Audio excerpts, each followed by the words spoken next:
Going on, guys? Welcome to the Lucky Ocean podcast with Clean, the best mod from House of Titans. How's it going, man? Hey, how's it going, man? How you doing?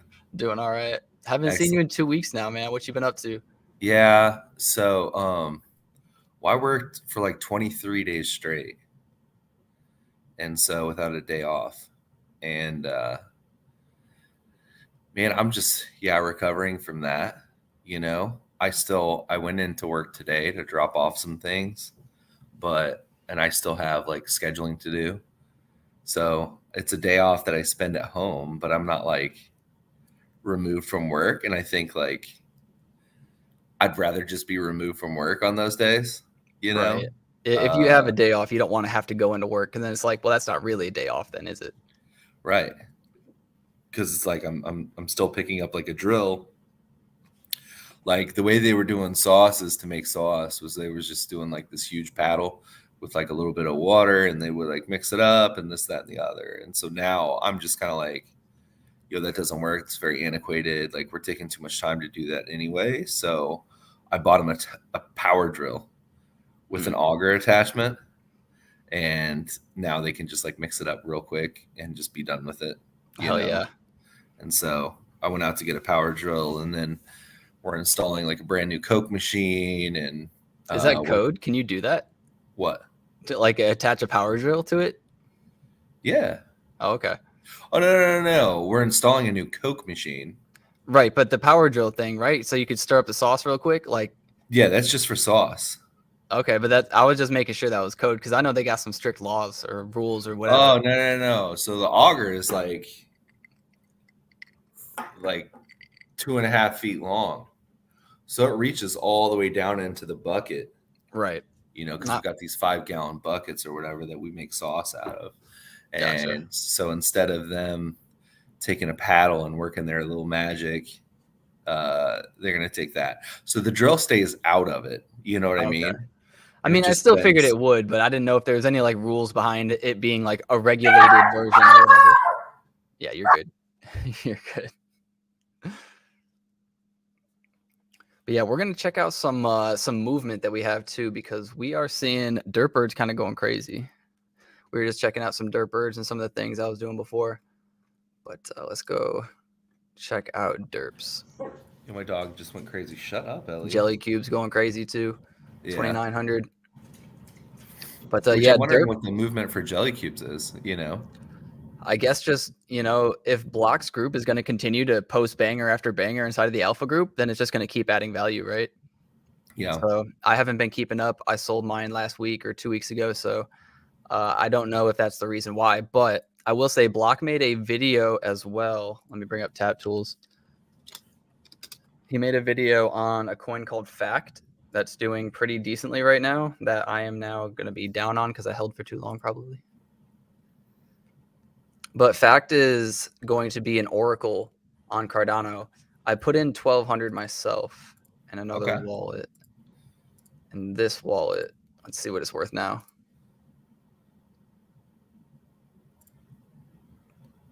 Taking a little while to load. I think I bought it like here. I think I'm down now. Yeah, I'm down, 30, 40 ADA? Yeah. Not the worst. But I was up 150, so that kind of sucks. I was thinking about it. But this is going to be an oracle on Cardano, and an oracle basically finds information and then makes sure that it's legit and then passes it on to something else so that they can use that information. And we kind of need one because we don't have one natively on Cardano yet. So I thought this was a pretty big deal. I'm going to hold for a little bit and just kind of see where it goes. There's already 1.5 million ADA pooled though, so it's not super cheap, but it's not overbought in any sense, in my opinion. Yeah. The only one that I heard of was Charlie or whatever it was. Oh, is Charlie also an oracle? Yeah. Is that Charlie 3? Yeah. So it's a 3 at the end or whatever. Yeah. Let me see. Charlie 3 is. Oh, okay. That is the first oracle on Cardano. Yeah. I wonder if Fact's doing it in any different way. I would need to rewatch the Block video that I watched. Yeah. But I decided to go in on a little bit of it. I also bought in a few days after their sale, so I wasn't like getting in on the hype cycle. I bought, like 4 days after. Gotcha. They dropped. Yo, what's up, Mikey? I just So read your Mikey, comment from the last video too, Mike. You were like, dude, I don't know how you can even look at your Discord because inside of my Discord it's just like so many notifications. yeah. He was just like, Yeah. I would go insane How with have my you other been? Discord. Who, me? Yeah. I've been pretty good. The paychecks from Montaluce where I work at have been decent because I've been working super consistent lately. So that's been kind of like easing my mind, giving myself less pressure, like financially. Yeah. And I've just been playing a little bit of Starfield. Honestly, I bought Starfield, Yeah. How did and that go? well, at first I couldn't play the game at all. So it like didn't like my graphics card, but Starfield has really high minimum requirements. Yeah. But I have a 1080, which isn't the best graphics card, but it's pretty damn good. Right. Even still, even though it's like a decade old.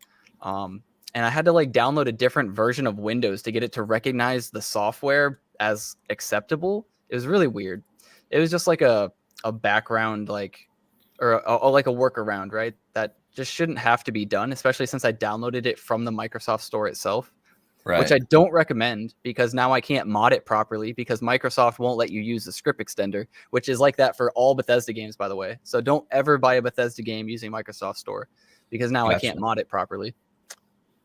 But yeah, it's pretty fun. The worst part about Starfield is that you don't have to, but their new game plus is essentially them playing the game again.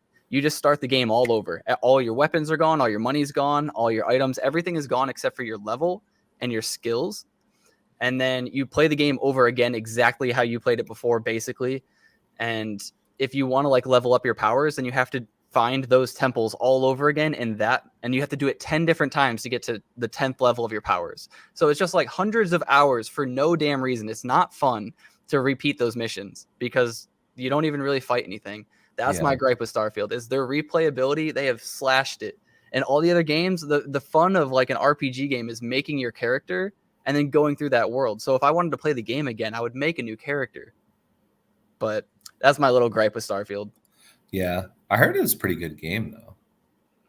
Yeah, no, the game is really good. If you're gonna play this game, I recommend you to ignore the powers. Just ignore them. You can get all of them. You can get their level 1 variant and just play through your first playthrough. Like skip all the new game plus stuff. Or use a Yeah. mod and like get it through that. Do not spend hundreds of hours doing that. You'll just hate the game. I promise you. Just like pick a world. I've been playing a game recently. It's the Heavy Metal Forge game by Oh Eagle yeah. Labs or whatever. And it's like a dungeon crawler. But it's not like super in depth, you know. But holy shit, like dude, I'm never going to recover from this. So I paid like 2 ETH for my one of my heavy metals, which is the main one that I use, the 12687. And dude, the floor is like 0.2. Dude, I am absolutely decimated. But I mean, you have to think the 0.2 floor is like for people who haven't upgraded their shit and haven't kept up. I've gotten like rares on everything, and I'm pretty well like built out right now. But dude, I'm looking at it and I'm like, how am I going to financially? I'll never financially recover from this. Who said that? This is Tiger King or something, right? He's like, Yeah, I think I'm so. never going to financially recover from this. That's where I'm at, man. It's like, I shit. feel you, dude, because I felt like that on a lot of things too. And even recently, I spent 500 ADA on House of Titans, and Right. they're down pretty bad right now. Where Yeah. they're at. I haven't seen the floor recently. So Okay. floor So is 112. 131. Oh, wait, 131. Okay. Yeah, that's the highest offer is And 112. they're still at like, I think 1500 left to mint. Yeah. So Which, until in they all mint out, honesty, to be fair, where they were at, that's not bad, no, But I no, mean, it's just not. It's not. Uh, it's you not look at good. it and it's like, okay, so the floor is 130. I mean, that's not great. Like comparatively speaking to Mint's still 250, right? Yeah. And so So nobody's going to mint for a while, probably. people keep on minting, right? I guess are there still good ones out there? Are there rares left? I'm Yeah, assuming. there's still Titans out there, and then there's still Royals, and then so that's all you're banking on if you're minting. You know what I mean? I mean, yeah. So the military is already sold out. Okay. So there's no more military left, and then based on however what ones you hold, like their rank or whatever,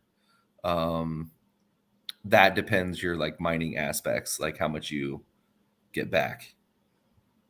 So obviously, like the upper tier, right? The Royals and Mystics and stuff like that, something to like hold on to. But yeah, there was some FUD. There was some FUD. And you know, I'm just trying to cycle through it. So Apex was with Phoenix Arena. Right. Okay, so he was one of the co-founders, right? And but his job was strictly marketing and community management, right? But he owned like a stake. Founder, though, right? What? He was one of the founders, though, right? Right. But I guess that was still his role was just marketing, though, even though he was a founder. Yeah, because I think it's essentially like just a group. Like if you and I started something, right? We're both co-founders. Right. I'm running a specific aspect and you're running another specific aspect. Yeah. Okay. Like mine would be lazy bum, fat fuck. And yours would be like head of everything. But we're still like co-founders, right? Because we both decided on it. Sure. Yeah. At the same time or whatever. And so I think though with people being founder, I think people do assume they do a lot more, have a lot more say. You know what I mean? Right. So he had 30% stake in the company of Phoenix Arena, right? Okay. Which they were deving a game, you know, and they came out with the alpha and like the beta and stuff like that, and people got to play that, and that's fine. It's whatever. But they couldn't continue on, right? Because shit's expensive. A lot of people go into this gaming aspect and they don't realize like there's a reason why there's not a whole lot of mom and pop studios right now, because that shit is not easy. You know what I mean? Yeah. And you need a core team of developers, because games are just getting expectation for it is so much more complex than just point and click. You know what I'm saying? And like, oh, this is a fun game, you know? And so couldn't afford it or whatever. So Apex was trying to advise like the head honcho, right? Who has the equity stake right in there. What's up, Tink? Yo. And which, by the way, she's going to CNFT Las Vegas. Hey. So, I mean, that should be pretty interesting. So he had like primary shares in the company. And so he could tell them kind of like what to do or whatever. And regardless of whatever they brought up, he got the final say. And so after that, I'm pretty sure he was like, yo, this isn't going anywhere or whatever. Like, I can't get through to this guy. And so he's like, I'm just going to do my own shit where I can make my own rules and like do my own thing. Right. Which people look at that and they're like, oh, you're just jumping ship to make your own money, to make a bag, and then you're going to peace out. I mean, hell, I don't know. Like, you know what I'm saying? Like, but all you know, if somebody's not listening to you, you know what I'm saying? And like the ship's sinking, like, and you leave, is that bad? You know what I mean? Yeah. I mean, as an investor, you kind of should, right? You should see like the movement isn't so good. Maybe I should protect my investment by taking the 60% loss rather than 80, 90% loss or whatever it is. Right. But as a founder, it really depends on how much you believe in it. If you leave, then it just tells everybody, well, you know, you either don't believe in it or you only did it because of the bond that you had with somebody that is slowly starting to break. Right. Well, so for me, it's like, if I'm fucking up, you know what I'm saying? In business wise. So like if I'm fucking up in the pizza industry, right, and people jump off ship, like that shit happens, man. Yeah. You know what I mean? Like when I came in as like a regional / like district manager or whatever, like there were people that left that couldn't vibe with like me being serious about what we're doing, you know, and heading into like a slightly more serious direction. There are people we lost because of that, you know? Right. But it's like, I'm not sitting there and like, I understand that's part of the game. You know what I mean? And so for me, that's a little different though, isn't it? I guess, yeah. I don't know. These are like literally all startups, right? These are all like if you're going to be a manager at a place and then more managers come, it's like, yeah, that manager is definitely going to leave at some point. But when you start something with somebody, it's like, you know, this person is the rock and I am the other rock of the foundation of this whole project. If one of us leaves, it's going to topple, right? So, yeah. I mean, that's just typically how it is. One person can't do it all. One person projects are rough. They do not do well. Yeah. Right. So if the other person leaves, that's a lot on one Yeah. person's shoulder now, for sure. No, Like if I had to do marketing or you had to do marketing and the other person was doing it, it's like, damn. Like, what are you going to at least leave me the templates? Like, are you going to give me, like, are you going to tell me who to talk to? Like, who do you go to create these? Like, dude, there's so much where's in the every blueprint? job. You know what I mean? Right. And so it's kind of like, you know, on one hand, I understand. On the other hand, I can understand how people would be pissed. You know what I'm saying? Or be skeptical, and like it would be a red flag, right? And so for me, it's like,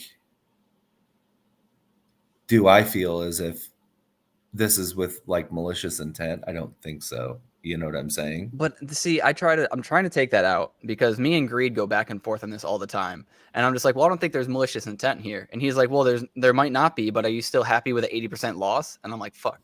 Well, no, obviously I'm not. So it doesn't matter at that point. Well, yeah, right? but nobody wants to lose. Like that's the thing. Nobody wants to lose.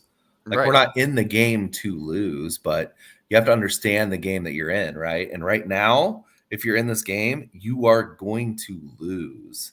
Most of the time, yeah. Unless you've only been putting your money into OG projects and waiting for them to pop off, and you've been picking the right ones, and right. Because it really is a giant game of musical chairs. And it's like that in the stock market. It'll always be like that in markets in general, where people are like, okay, I'll put my money into Apple. Apple runs up a bunch. I'll take some money out of Apple. I'll throw it into Microsoft. Microsoft runs up a bunch. I'll take it out, and like that's how a lot of these people move their money around. And a lot of the NFTs, in our playing field kind of work that way. Ape Society gets a huge run up, and and the next thing you know, like Clay will get a run up, and then the next thing you know, Jelly Cubes will start running up, and and then apes will start coming down just a little bit, and then Clay will start coming down a little bit. Just kind of how people have moved their money around. Yeah, it's kind of trippy. And the way I look at it is like, well, look at my big holdings. My big holdings. Okay, so I have the 2 Yuga Lab assets, right, that are literally down. They're 1/10 of where they were, right, when I bought it. Okay, so that sucks. Yeah. And that's like the number one NFT project in the entire space, right? Yeah, they took a hit for then sure. If you look at my Utes, I haven't even looked at the forward price because it's like, it doesn't even matter right now because I can't sell the fucking thing, And so I'm looking at my Utes and I'm like, and then part of me is like, well, do I need to sell fucking everything and start over?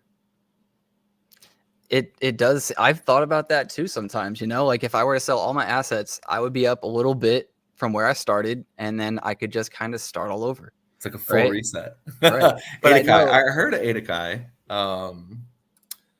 I've heard of them. They do like delivering all what is it? Kind of like the anime inspired art. Let me see. Atakai. I'm following them. This is a good start. Let's see. White papers out. What do their NFTs look like? Yeah, and this was a free mint. Oh, wow. They already have a few. Yeah.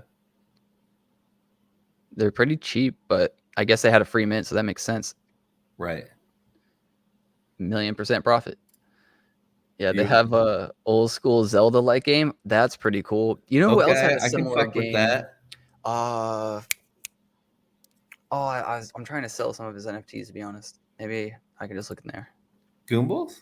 No. Shout out to Goombles, though. I can't wait for a tower defense game to come out, for real. Putting in work. Hey, how's that Kong? We selling that Kong? What's going on here? No, the Kong hasn't sold yet. So, I don't know. I might have to lower the freaking price on that. You got that Magic Kong, though. Yeah. Which that one looks okay. They all look okay. They just need to do something. Pineapple on pizza. I still like your tiger, though. I'm going to be honest. Oh, okay. Yeah. Shout outs to the It's Titan. got an amulet too. That's so I dope. forget that I have 2 space buds. It makes me feel happy and sad at the same time. Yeah. Yeah. I mean, I hope they fucking moon for you, bro. I hope it's wonderful. Yeah, I'm hoping so too, man. If Cardano does the damn thing, we won't need to worry. A lot of things will do very well. Shout outs to the Goombles. Get a Goomble. Oh, unfortunate Disco. Oof. Yeah. Where is he though?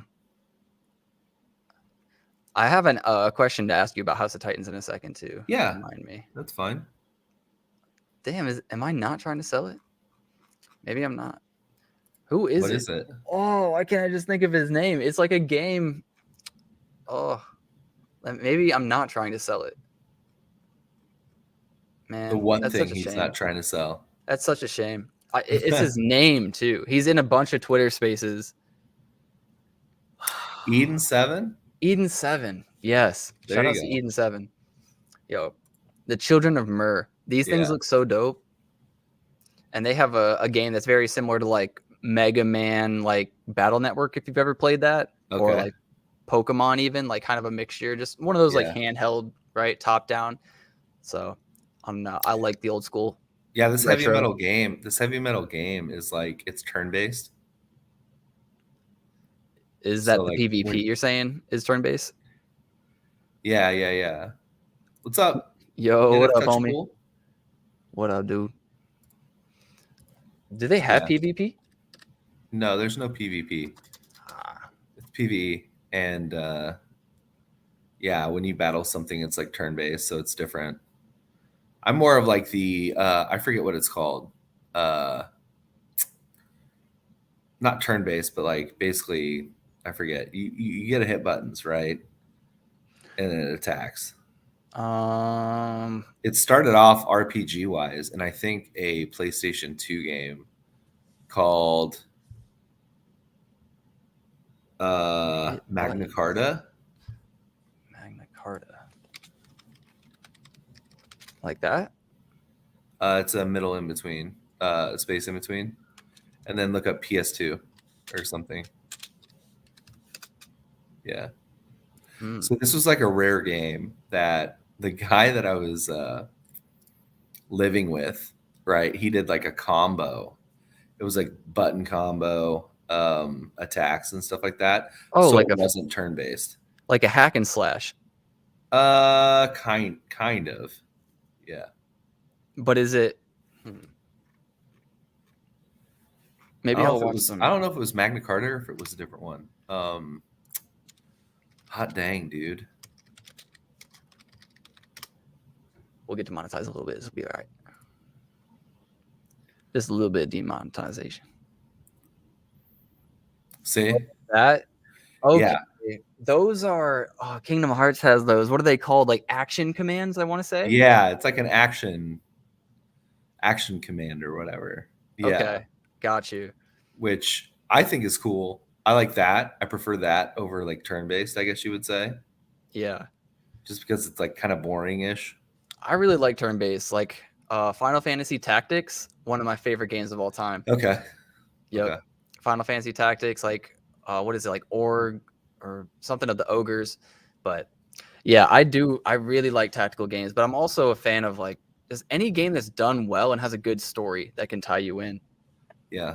Because if you're just playing, like every game is essentially the same thing. It's like some pixels, you attack it, you kill it, you loot it. So just give me a story that's good to go off of. You know what I mean? Yeah. No, I feel that. Action-based ridicule style? I don't know. I think it's action commands. I think that's what it is. I don't know if there's a word for it, though. Yeah. But yeah, shout outs to Eden. We have Ape still kind of hovering. They were at 6,900 a week ago, so they're still like in price discovery, I guess.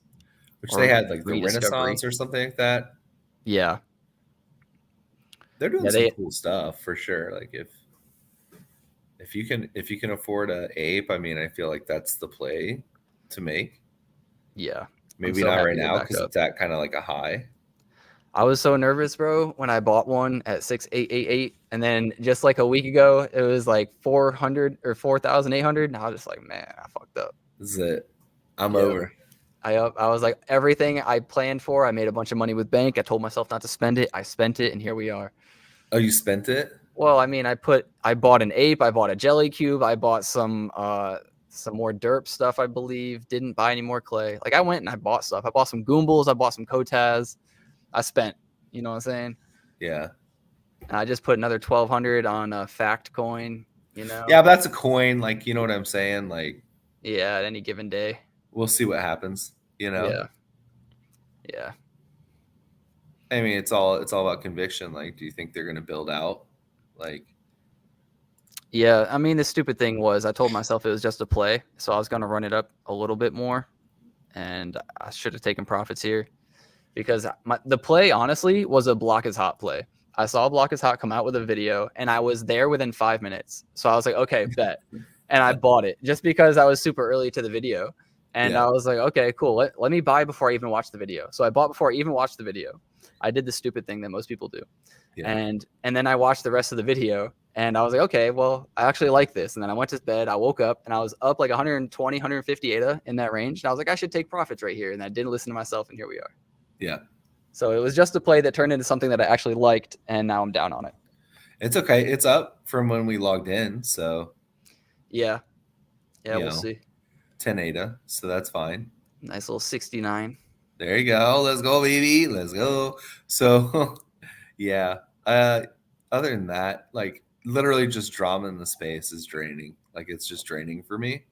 Yeah. Like logging into Twitter, which was generally a place I would get news, is now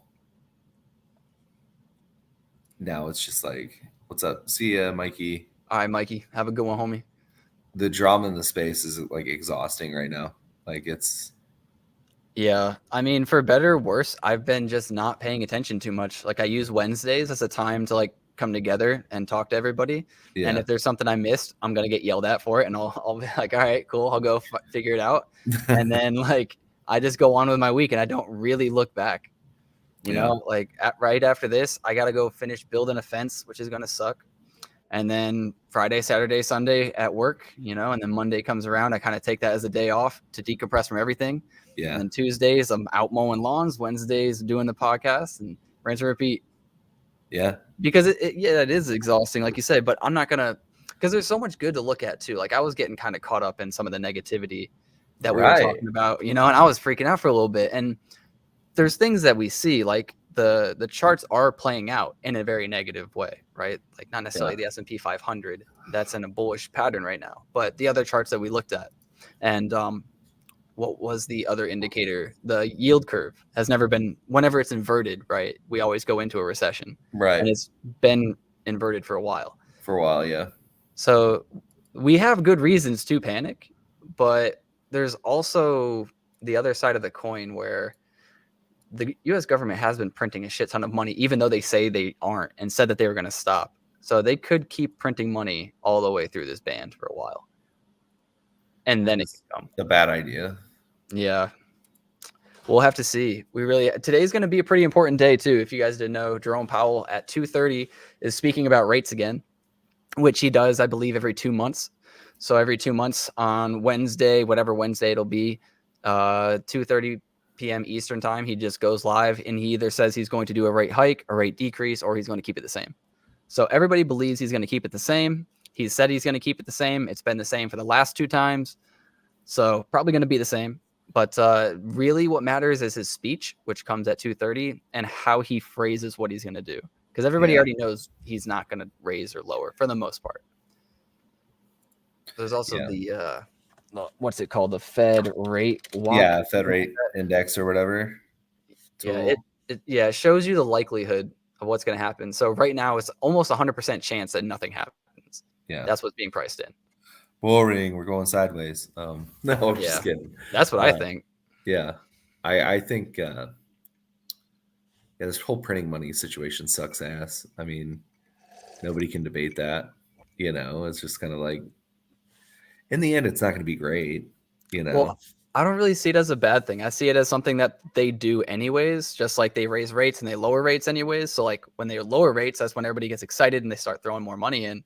And when they start, increasing those rates, that's when you should start to sell. So I think it's just like something that we should learn to react to. Yeah, I think I don't know. I don't. This week was pretty negative for me. I mean, number one, I was at the peak like of my work, right? So I was at the peak of like, okay, this is my 23rd day in a row. Like I'm tired as shit. I can't manage anymore. Like I'm shut down, right?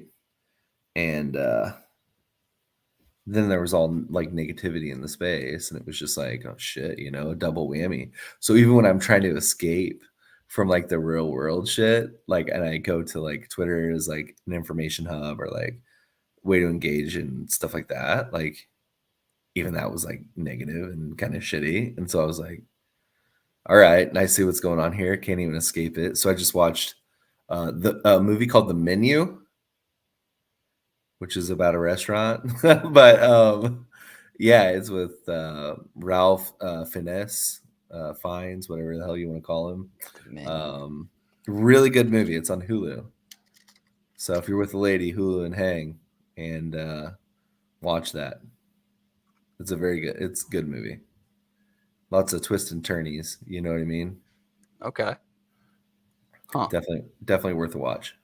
Yeah. No, I get what you're saying about like there is a lot of negativity in the space, and there's a lot of people leaving the space too. There's a lot of projects that are just like, hey, we couldn't hack it. It's taking longer than we thought, or this happened or that happened, or I stubbed my toe last week, so I just can't do it no more. Like I don't know what it is. Not like dismissing people's attempts and them getting tired and now they're stopping. But if you create anything and you have thousands or even hundreds or even like 2 people, honestly, like banking on you and they're supporting you and you're just like, yeah, I'm done. It's kind of shitty. Yeah. I mean, I get that, and that sucks. I mean, to be real, like with me, it's just kind of like I have no funds. Like there's literally no funds. Like I have personal funds, which have always like been mine, but the problem is like, well, so I did an airdrop for free, and I paid artists too much, right? Like they were making 40% right off the bat, right, to help me put all this stuff together. And so, originally what I was going to do was I was going to learn how to do the JSON script and other things like that, and put a collection for myself for like an art upgrade and stuff like that, and do everything myself, But again, it's like I don't have time. Like, is the problem. Right. Because had I been able to like appropriately and not been so fucking stupid with like being generous and naive about the impact that price would have, and the impact that like trying to be too giving, I guess you would say, that it was just kind of like um it just didn't work out. And so I'm kind of sitting there and I'm like, okay, well, this sucks. I feel like I have to do something. I feel like I have to do something to make things right. But even then, it's kind of like, well, what do I do? Like, what's the steps? Because again, there's no blueprint. It's just like you gotta try. And Yeah. I was getting into my own personal funds to help try to pay mods for like being there and stuff like that. And so then once I did that, it was like, well, what the fuck do I do now? And Yeah. Well, I think too, like, from your perspective, I'm not going to give you a pass just because you're the homie, you know what I mean? right, don't. I Yeah. know, and I know that, we're cool like that. But yours stopped kind of early on too. Like you were kind of like, hey, this is what I'm going to try to do. Here's that. Like, oh crap, time is kind of getting on me. Let me try to do like this mutation thing and like, help everybody, and let me try to give like I said I would. And then you're like, okay, this just isn't working out. I'm done. Like, sorry. But there's projects that have been around for like a year and a half that are just like, oh, well now, we Like can't Smooth keep doing Yeti. it. Like I don't understand Smooth Yeti. You know what I mean? Yeah. Because they had mint after mint, and that's like a lot. That's a lot, And for me, it was just like an original 1,000. I could see You know what I'm saying? Like I could see like, okay, I minted, 8,000 of these things, and now like we're not doing anything and everything's shit the bed. The problem is like I should have started with 4,000. Had a little bit more runway than where I was at. Yeah. Instead of talking to the artists and being like, yo, you guys get like 40%, which basically makes them And at if you that guys point. don't know what we're talking about either, we're talking about the Lucky Lizard Club. It's a super old project that, It was hasn't been October around for a 2nd while. of 2021. Yeah. So this was Clean's original project, and he had some ideas for it. And, like So the life shit that we happens, it did, kind of like comes the up. coolest thing that we did, right? I would say, and it ended up not working out as intended.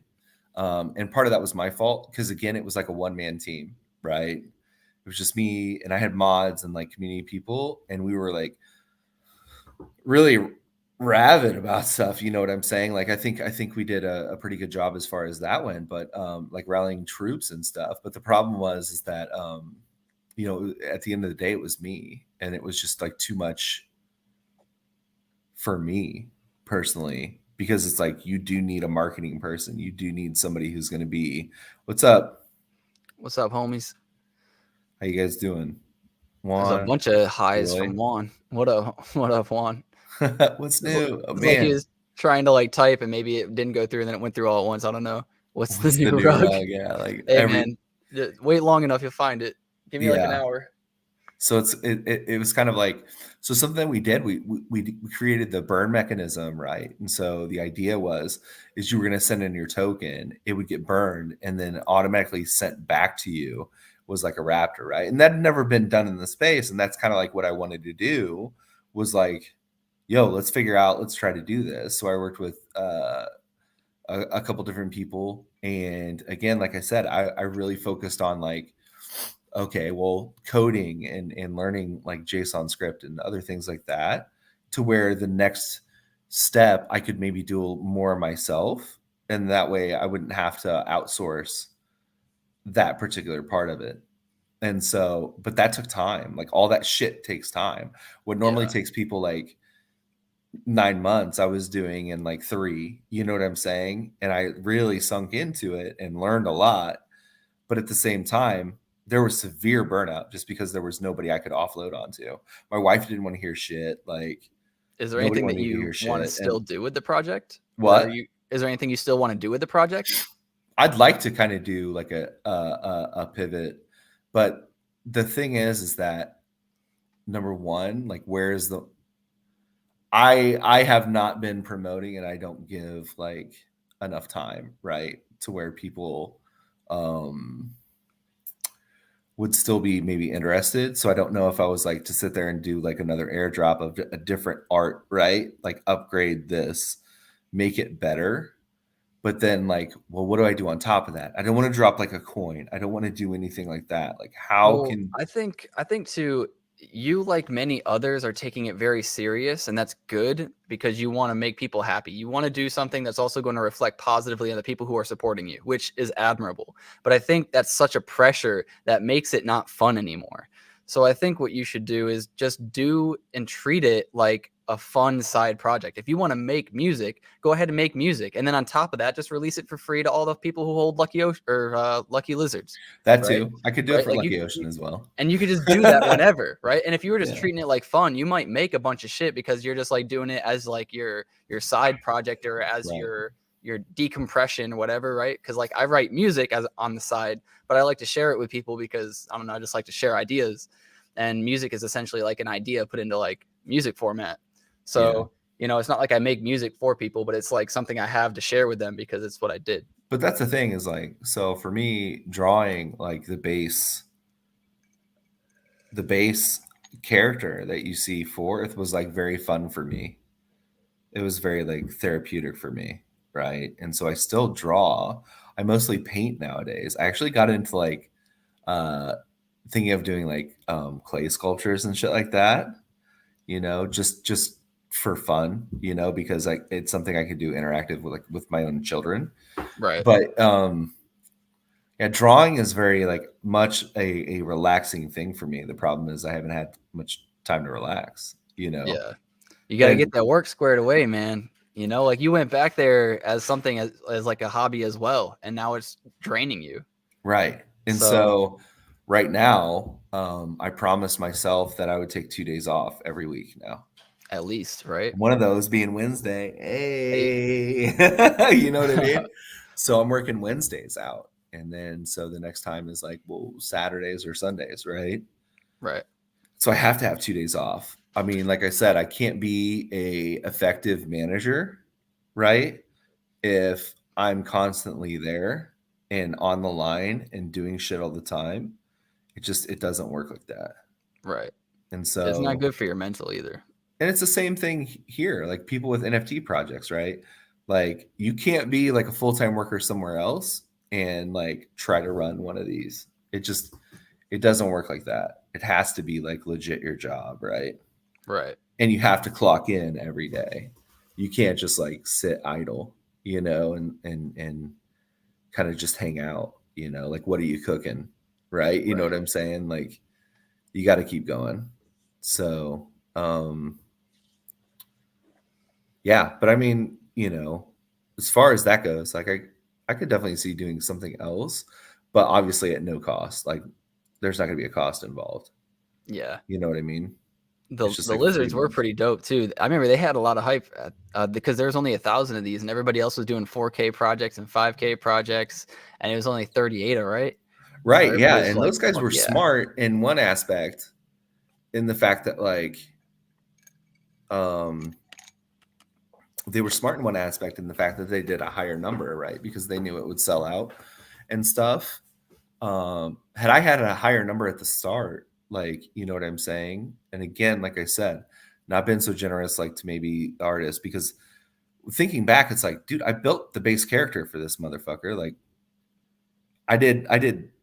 I would have been nervous though, to be honest. If you did like a 4K, 5K drop, I might have been like, I don't know if I'll mint this. I don't know. Because But this it was in was, October yeah, of 2021. right. It's a different time for sure. It was And ADA 100% was a worth different time. something. Ada was actually worth something, yeah. And so for me, I kept everything in Ada, so I paid people in Ada. That was a huge mistake. Mistake number one, right? Once you get the funds in Ada, take that shit to an exchange and put it in a stable coin. That way, you always have that bank, and it doesn't get hurt by the underlying asset, I right? say maybe not now though. Honestly, it could work really strongly in your favor if you were to get a shit ton of ADA now, right? Like if the people who are doing like 250 ADA drops, like House of Titans, right? Because they're doing it based off of a dollar value. The people who are doing their mints based off of a dollar value, if in the next year ADA goes back to even $1, we'll have had 4x the funds. Well, yeah, but then you got to kind of say, hey guys, let's be patient. We're going to wait until ADA like goes up in price to really do much of anything, right? Right now, it's just about community building or like whatever it is, right? Be patient, be patient. I swear to God, like you can check the wallet every single week. We're not moving funds, we're not doing anything, but this is what we're going to do. And then Yeah. at that I mean, point, some does have to be spent, right? On like the artist, on the minter, on all for sorts of stuff. sure. I mean, for sure. But in Like, general, you could but hold that should be a portion of it, right? So that's another portion of one of the cool things that we did. So like with our mint, how it worked was everybody was automatically paid, right? So a portion would go to the project funds, a portion would go to one artist, a portion would go to the second who did the JSON files and the metadata and stuff, and then the third would go to the mentor. Mm.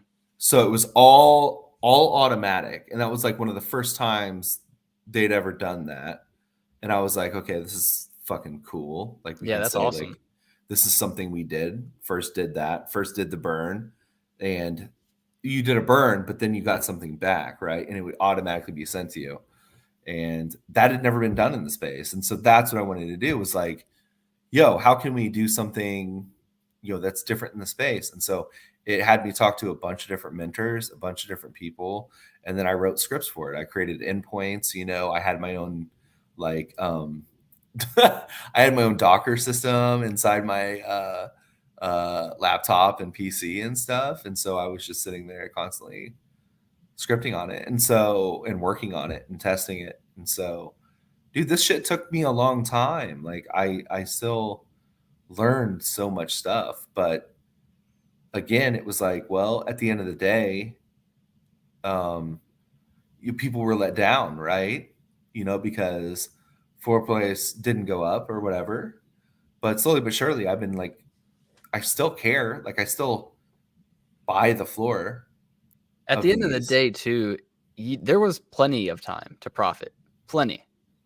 Yeah. Now, they didn't because they believed or wanted to help the floor price or whatever their reason is, right? But in this space in general, that's what we started off saying this too. It's not about the malicious intent. Like I don't think a lot of people in this space, a lot of people will attack people, and that's just going to happen. But I don't think the people that are being attacked, or sometimes even the people doing the attacking, are really doing it maliciously, right?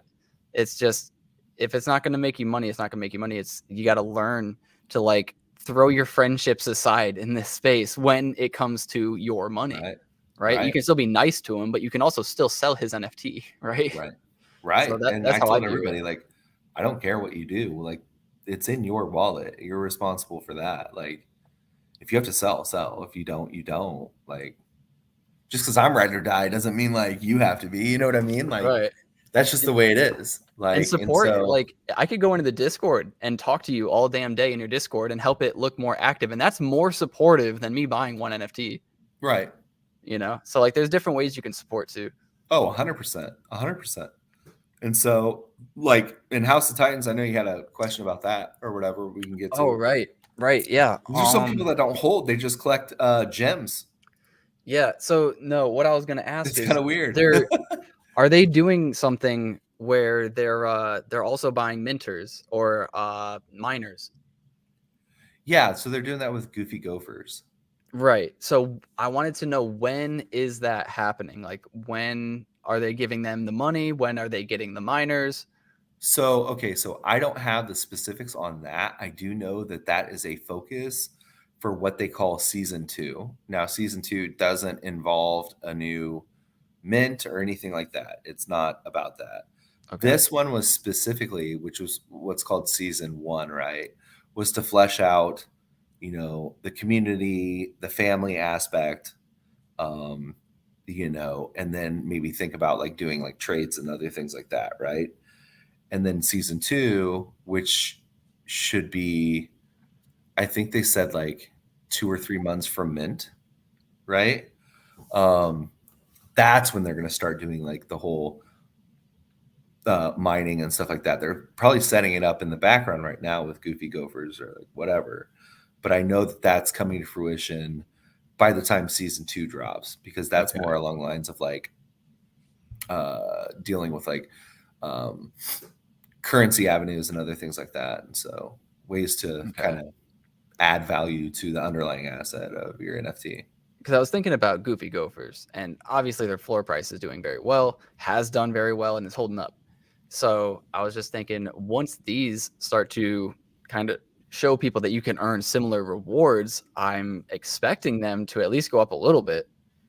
But Yeah. like these might be a really good play at like where they're at, if you're Yeah, gonna depending hold on what until you the mining get. Like rewards. obviously I would probably go for like the mystics and stuff like that. But that's just me, because that's going to give you more of like a rip off of the mining, right? So if you're looking at like the mystics and stuff, so that's 280.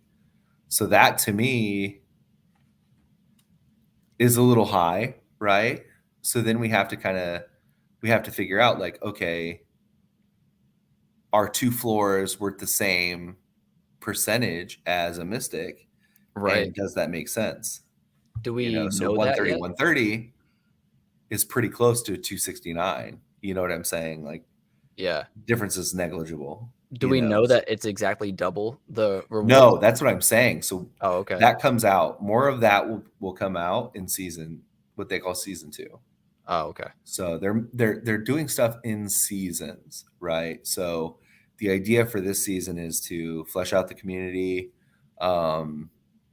figure out like daily, weekly tasks, doing the gyms, which they came out with, and then trait and art upgrades, and then implementing the trait and art upgrades in season 2. So you can create traits if you want to, and then based on those traits, you could sell it on like the homepage or whatever and use gems to buy it, or you can use ADA. And if it's ADA, then it's the profit split. This is mine right here. Yep. Damn. Which that one's dope. I do like that one. Yeah. I don't know if it can compete with the wolf's head though. Oh, this one? Yeah, that one's pretty. I do like that trait. That one is pretty cool. Yours is cool as fuck. I do like the planets right there. Yeah, I don't know. I'm thinking it might be. I don't know how it's going to be, right? I have to speculate on the House of Titans mining model on how that's going to benefit me in the future. But I would still imagine it's got to be pretty decent. I mean, I think it's interesting.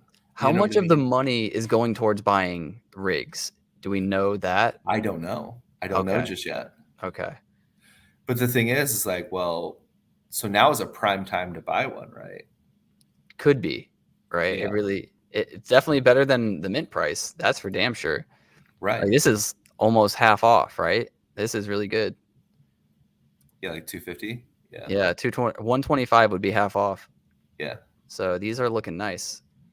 But it's also like, how much lower could they go in the meantime before some news comes out? I don't know. Because they're either close to dropping on the floor or they'll end up minting out. I don't know. Yeah. Which one's going to come first? I really imagine too that people would start buying the floors rather than minting. But they all want a chance at the 101, right? I just wouldn't be banking on that. There's still 35 or 1,300 to mint? Yeah. That's a bad odd. 1 in 1,300. How many are left? Like, I think there's like 7 or 7. Okay.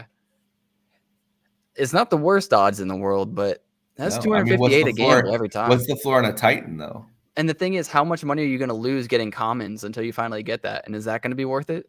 Yeah, I mean, who knows? But that's the thing. We're all suckers for this shit. Like, bro, I'm gonna pull a 250. I'm gonna pull 250 out of my wallet right now. I'm gonna mint one, and it's gonna be a fucking Titan. You gonna do it right now? We go in with that belief, right? And so it's like we're fucking loaded up, baby. Like, let's go. Why don't you do it? It's like Charlie in the Chocolate Factory. So that would be kind of hype though if you did it right now and you just got one. Yeah, just be like, I got this Titan. I will not get a Titan. If you know anything about my luck, like I will never mint anything close to that. I feel pretty lucky, to be honest, when I mint. Yeah, you did. You minted like really solid ones. I go into it with the secret. I just believe I'm gonna get it. I'm just like, yep, I'm just gonna get it because I always do.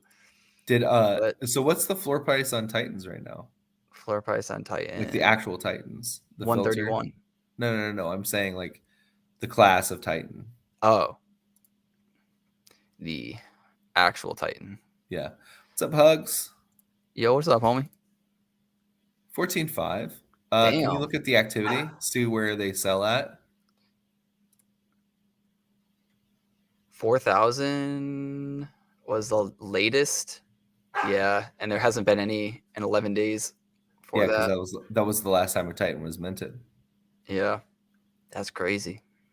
Oh, I get what you're saying. So somebody's buying all of them. Yeah, maybe. People are buying them. Definitely have the same wallet, but potentially.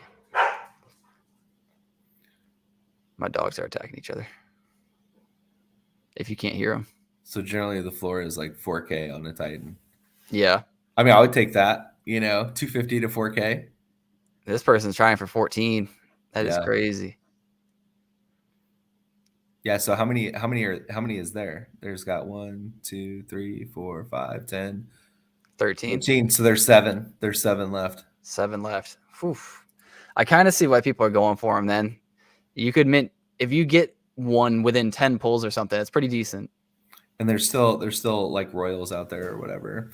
So yeah, like there's just been a lot of projects that have gone like down. You know what I mean? And for me, it was like, yeah, these people were in the space for quite some time, you know, which is not weird, but I think it just shows you like you can mint into oblivion, but if the project stops, right, like you can mint and mint and mint and mint, but it's like if you don't have a clear cut vision of what the fuck's going on and you don't have help, like legitimate help, you're never gonna survive. Like that's just them's the facts, you know. Is brutal, man. That's why I say it's a bunch of businessmen out here trying to be, or a bunch of people who aren't businessmen trying to be businessmen. Like, right. You have to also know your strengths and weaknesses. If I'm not a good marketing person, then I need to hire somebody to do that. But there's a lot of people, either ego or naive, they're just like, oh, I can do it all. I'm just like, all right, man, good luck. And it usually doesn't work out. Yeah, and you find really quick you need a second in charge, you need a third in charge. You know what I'm saying? Like I have that in the pizza shop right now. I don't have a second in charge at one store, so I devote literally 3/4 of my time to that store, trying to develop a second in charge. And it's like, dude, it doesn't matter the cost. I would pay anything right now for somebody to be. I'll work from home, homie. You put a computer in the office. I'll connect to it via Zoom and tell people what to do.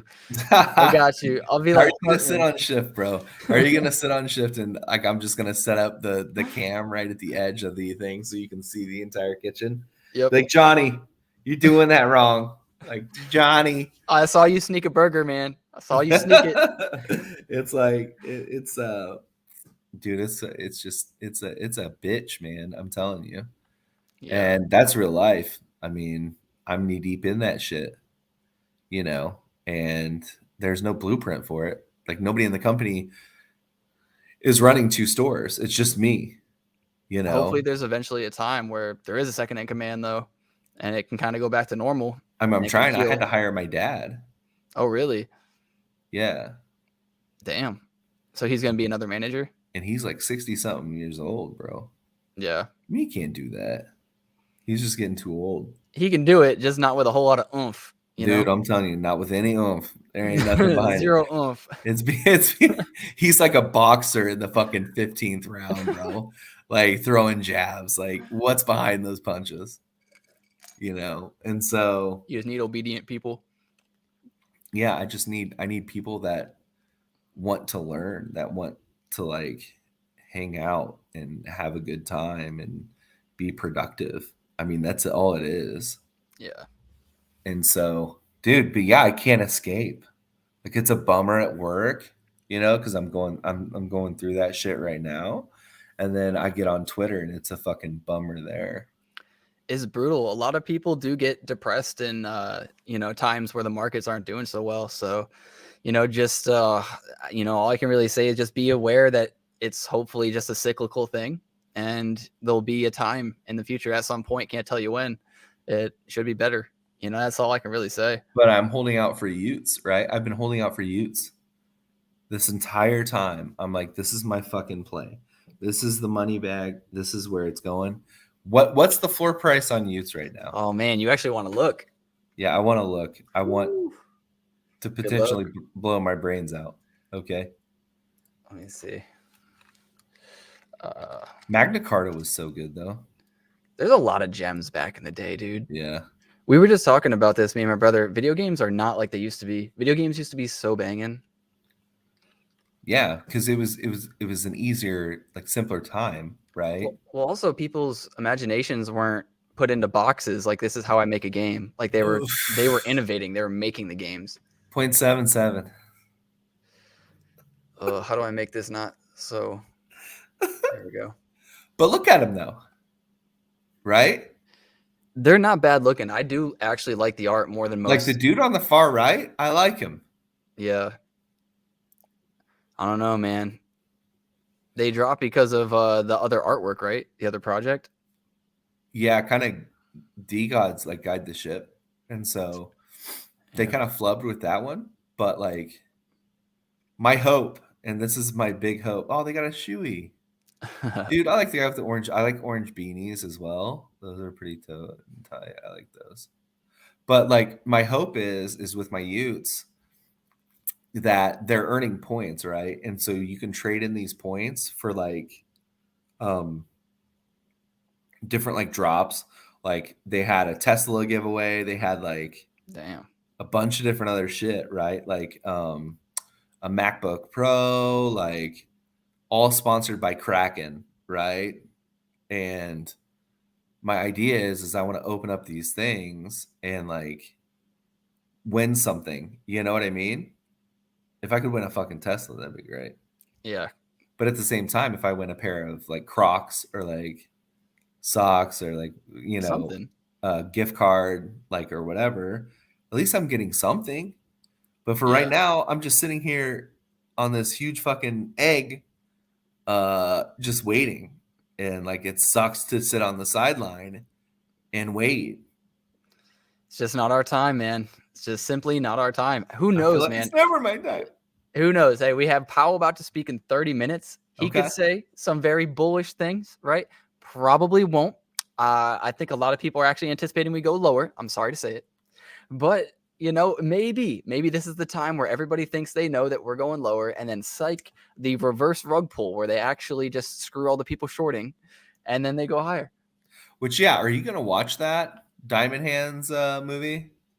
I didn't when even that know. comes out? I think my brother was telling me about this. I haven't heard about it, but there's like they're taking like Dogecoin Millionaire and a few other people together, right? And they're interviewing them. Well, yeah. So that's already out. So that you can find on like YouTube TV or like whatever, and it's called Diamond Hands. This one's called I forget what it's called, but it has a pretty decently famous actor. It has Seth Rogen in it. It has yeah,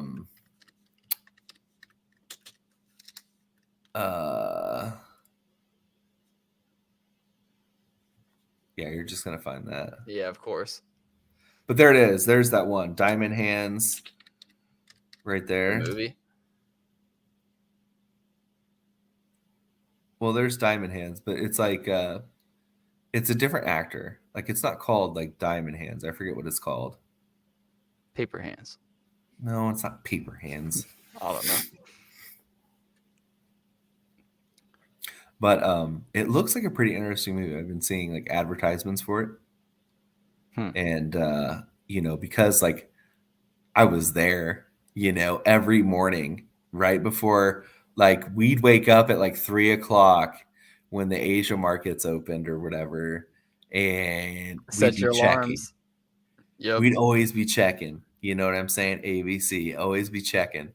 And I mean, dude, it was cool as shit to be in it. Like, were you in it? No. Well, I was like watching it happen and just kind of like, you know, like, wow, this is actually crazy. Like if only I had gotten in, but it's too late now type of scenario. Yeah. And I would just kind of watch ETH like, well, maybe I could get into ETH and get like a 2 or 4x or something. And so like I bought a little bit, like only $100. And I was like, well, let me get like really degen-y. And I started watching Alex Becker and I started watching all these other people and I lost some money doing all that shit. And I was like, all right, you know, like I don't really know what I'm doing. I kind of stopped and slowed down. And that's when my best friend hit me up and he was like, do you know about Cardano? And I was like, no, what is this? And he's like, well, it's made by one of the, you know, founders of Ethereum. And I was like, tell me more. Okay. You know, and then he just, you know, he was like, well, it's made the right way and it goes a little slower, but so yeah, I got in it when Cardano was like $1.30 and then I watched it go to 3 and then it came down. Yeah. But I didn't get in at like 10 cents or something. Yeah. But I didn't ever have enough money like some of these people had, like where you were watching thousands turn into hundreds of thousands or 50s of thousands. Like I never had that moment. Hold on. Let me get this straight. Charles was at ETH, right? And he was one of the co-founders of ETH. Right. Then he built Cardano. I see where you're going with this. How are we as Cardano people even saying a fucking word right now when the entire here's us. Here's what we stand on, which is Cardano. And that was done by Charles Hoskinson. who saw a project, right? Ethereum, co-founded it, didn't like where it was going, made his own. And we're sitting here and we're like, shame on you, project. You did exactly what Charles Hoskinson did, which we're now using as our platform. Everybody's using Cardano as a platform, right? But again, underneath all that, peel the layer back. The fuck did Hoskinson do? You got a good point. You've got a good point. Shit. He's got a good point. If anybody's got a rebuttal to that, I would like to hear it. But yeah, no, I have not heard of Diamond Hands. All I've really been doing is waiting for the market to finally pick a direction. So I don't know. Hopefully whatever Powell says today gives us some sort of clarity. Also, if you didn't know, I have put some money into Fact, which I'm now up 30 ADA on. Let's go. I was down 40 ADA when we started the stream. So it's moving kind of a little bit. But Fact is another Oracle on top of Cardano.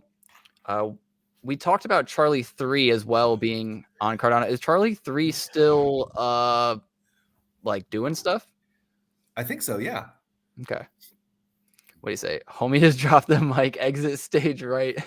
That is true. He did. It's a good point. It's a good point. But I do think, you know, when you see people mint out a big project and then leave and then mint out another big project, it's just like, okay, wait a minute. Right? I think that's all it is. But at the same time, that's exactly what happened with Cardano. And people... I still fucking hate Chilled Kongs, what they did, dude. Yeah. There's a lot of OGs in the space that, you know, I really thought one way of and then watched how they moved and now have a different opinion. But that's just life. Yeah. I don't even directly like judge them for it. Just like, you know, I just see it. You know what I mean?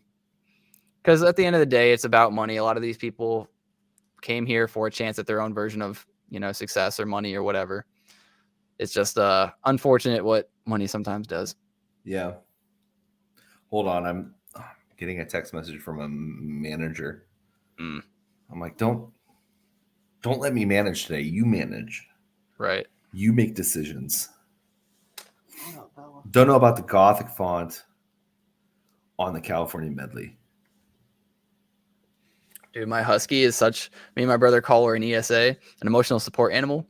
She'll just always find somebody, like walk up to them and then just lay on your foot or your arm or like rub up against you in some way. And she'll always be there. And if we're watching like baseball or football or something, we see a crazy play and we're like, oh my God, oh my, you know what I mean? Like we're popping off. She'll immediately get up like she is right now because she saw me do that. And she'll just like stare at you and like, do you need help? Do you need help? And like immediately come up to you. She's hilarious. That's what she's doing right now. That's good dog though. Matching your energy. That's good. Yeah. Yeah. She's a good pup. Dex Hunter pre-sale next week. Thoughts? Ooh. Haven't checked out tokenomics. I don't know. Yeah. Man. So first of all, it'd be easier if you explain to me what is Dex Hunter and how do they separate themselves from something that's already out, right? So it's like, does Tap Tools do that? I don't think so. I think what Dex Hunter does, and I could be wrong, is I think it allows you to put in parameters, right? And like search for specific coins at specific prices. Okay. I think it has a little bit more flexibility than what we currently have. I'm not sure, but my thoughts are, I don't know what the coins are going to do. Like, do you use the coins for like membership or for staking or swaps?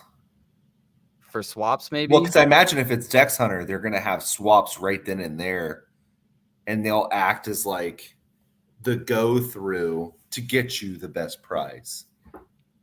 That would be fine too. I just want to know that they have some sort of benefit. You know what I mean? Like some way that they have that they're better to use than, let's say, Cardano or any other coin using whatever their Dex Hunter is. Yeah. Tokenomics also have to be done kind of right, but I feel like everybody nowadays copies something similar to what Sneck did. Right. Because if it ain't broke, don't fix it. Sneck paved the way. It kind of did. It's that a DEX that multiple liquidity pools, right? On multiple DEXs holding tokens speeds up your transaction. Okay. Cool. got you. Okay. So it's kind of like having a node without having a node.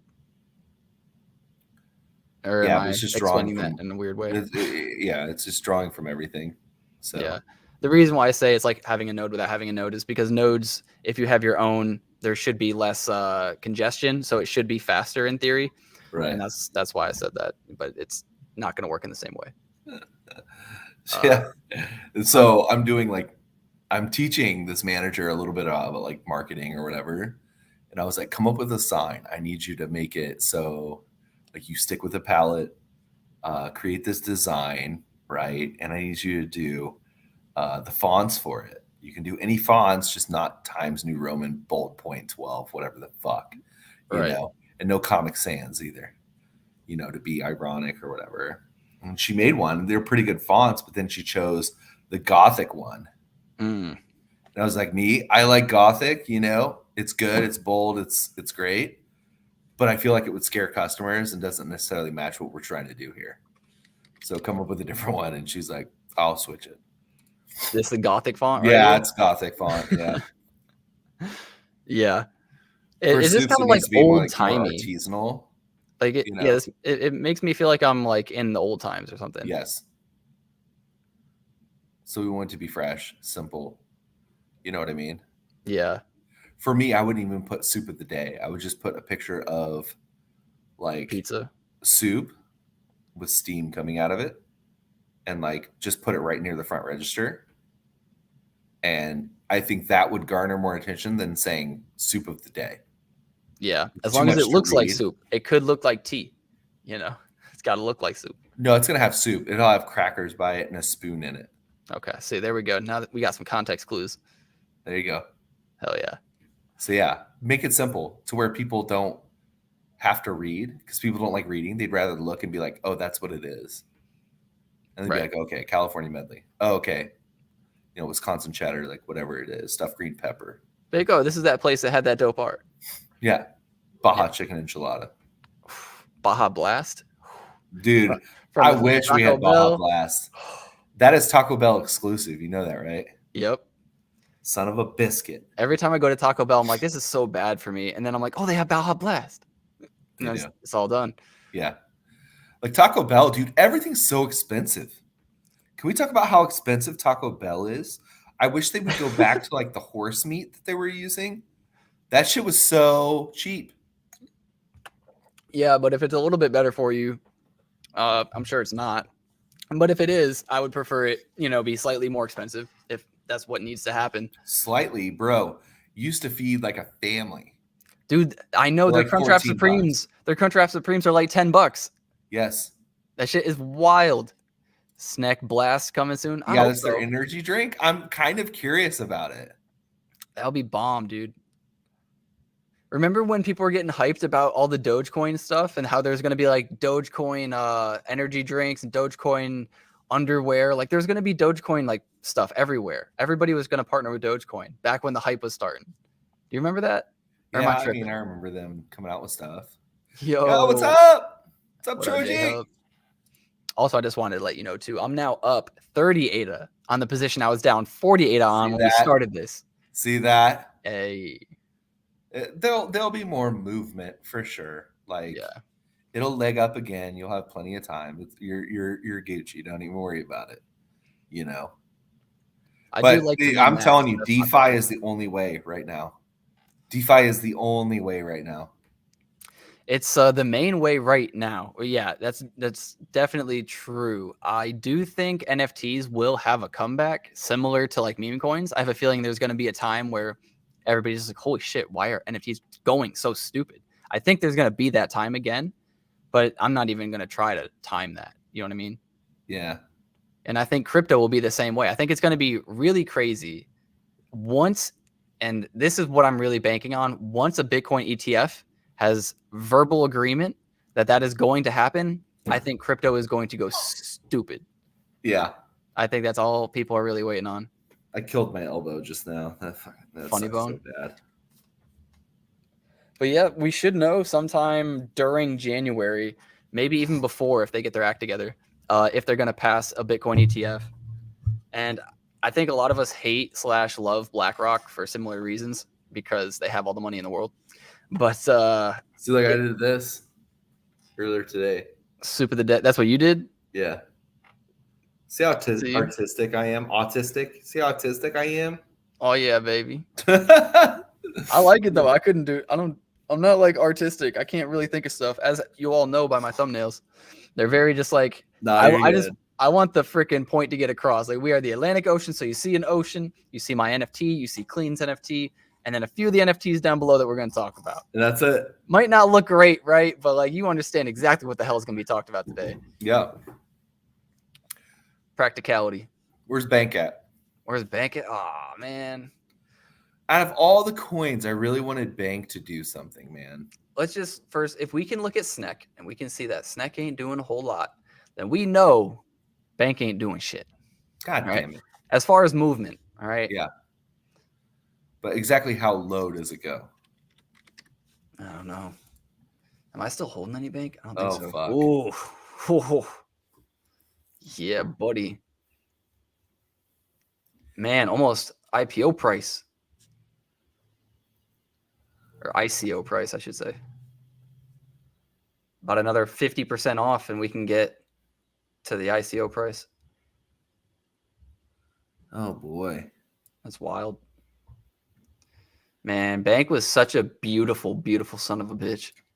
Dude, I thought for sure that this was going to be rivaling SNEC. You know what I'm saying? Just by the tokenomics and things they wanted to do.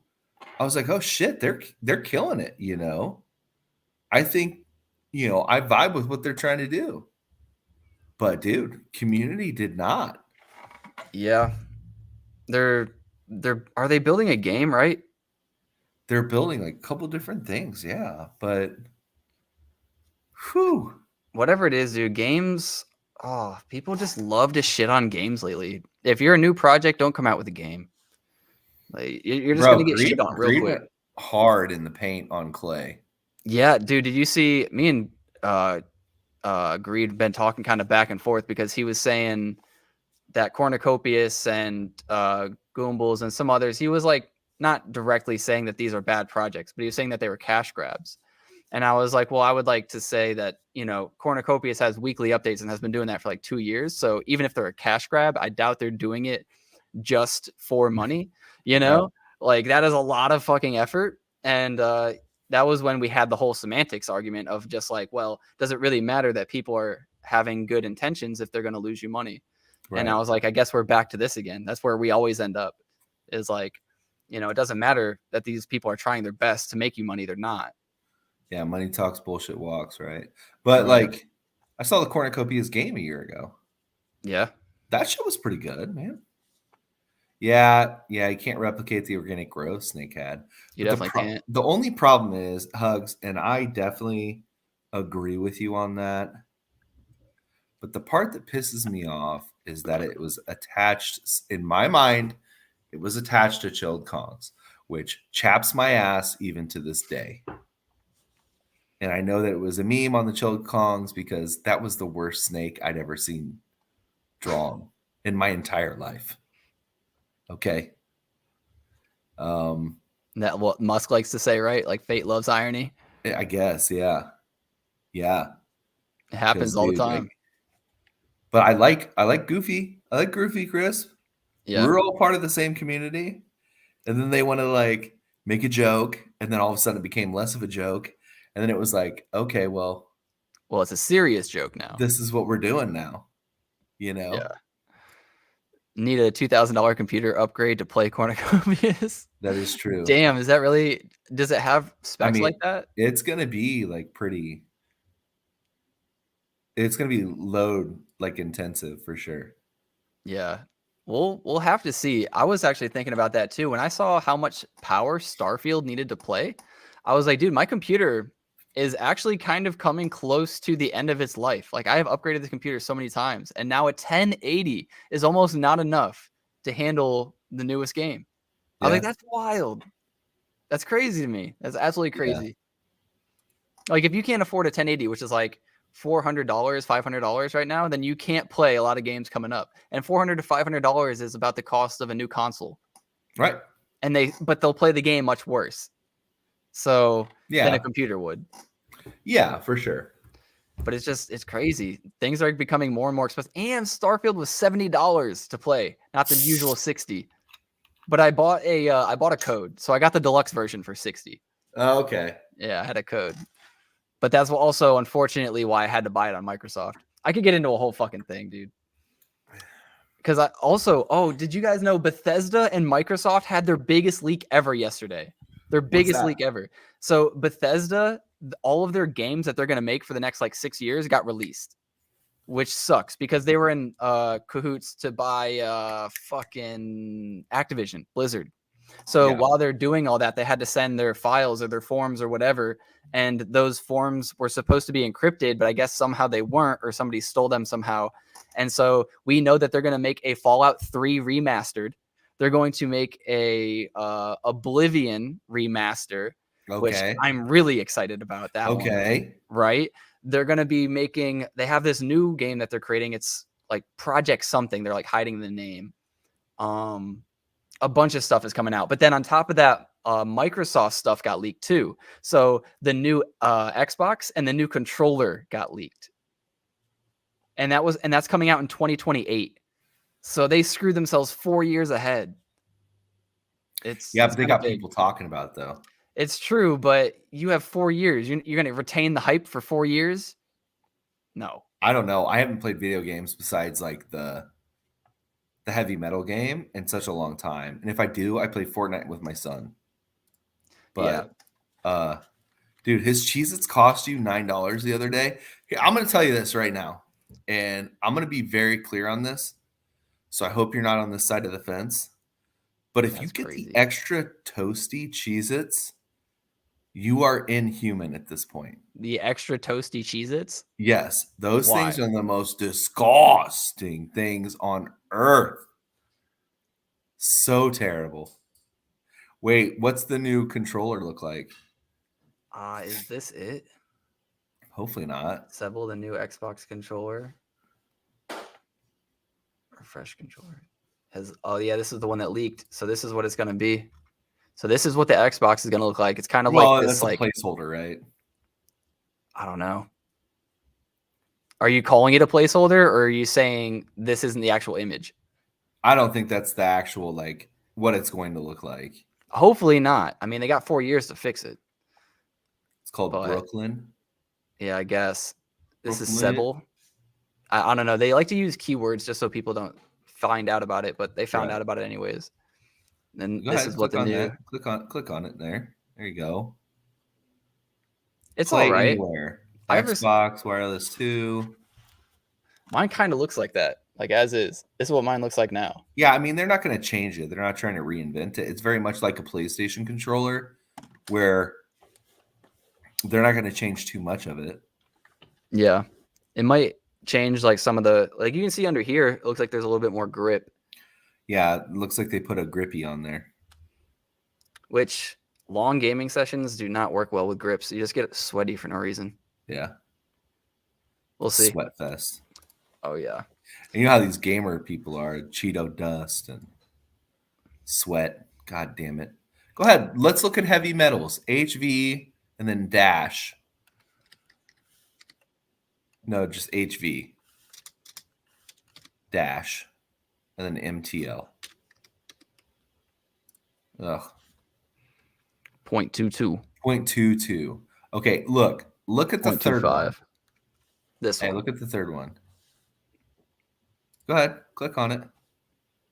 How much is that? 0.26.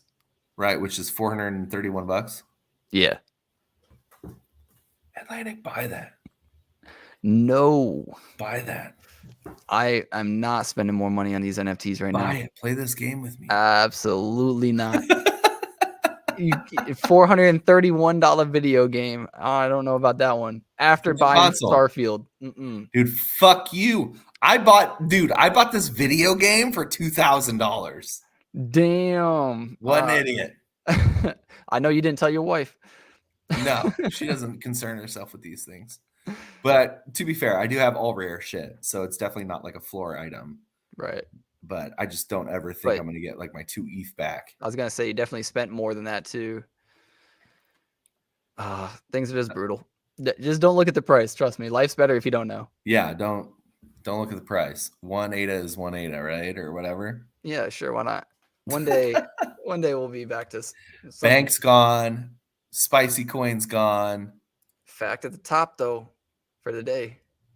Oh, now I'm only up 28. Boo. Ooh, you missed your boat, dude. I know. That's it. Game over. Game over, man. Game over, man.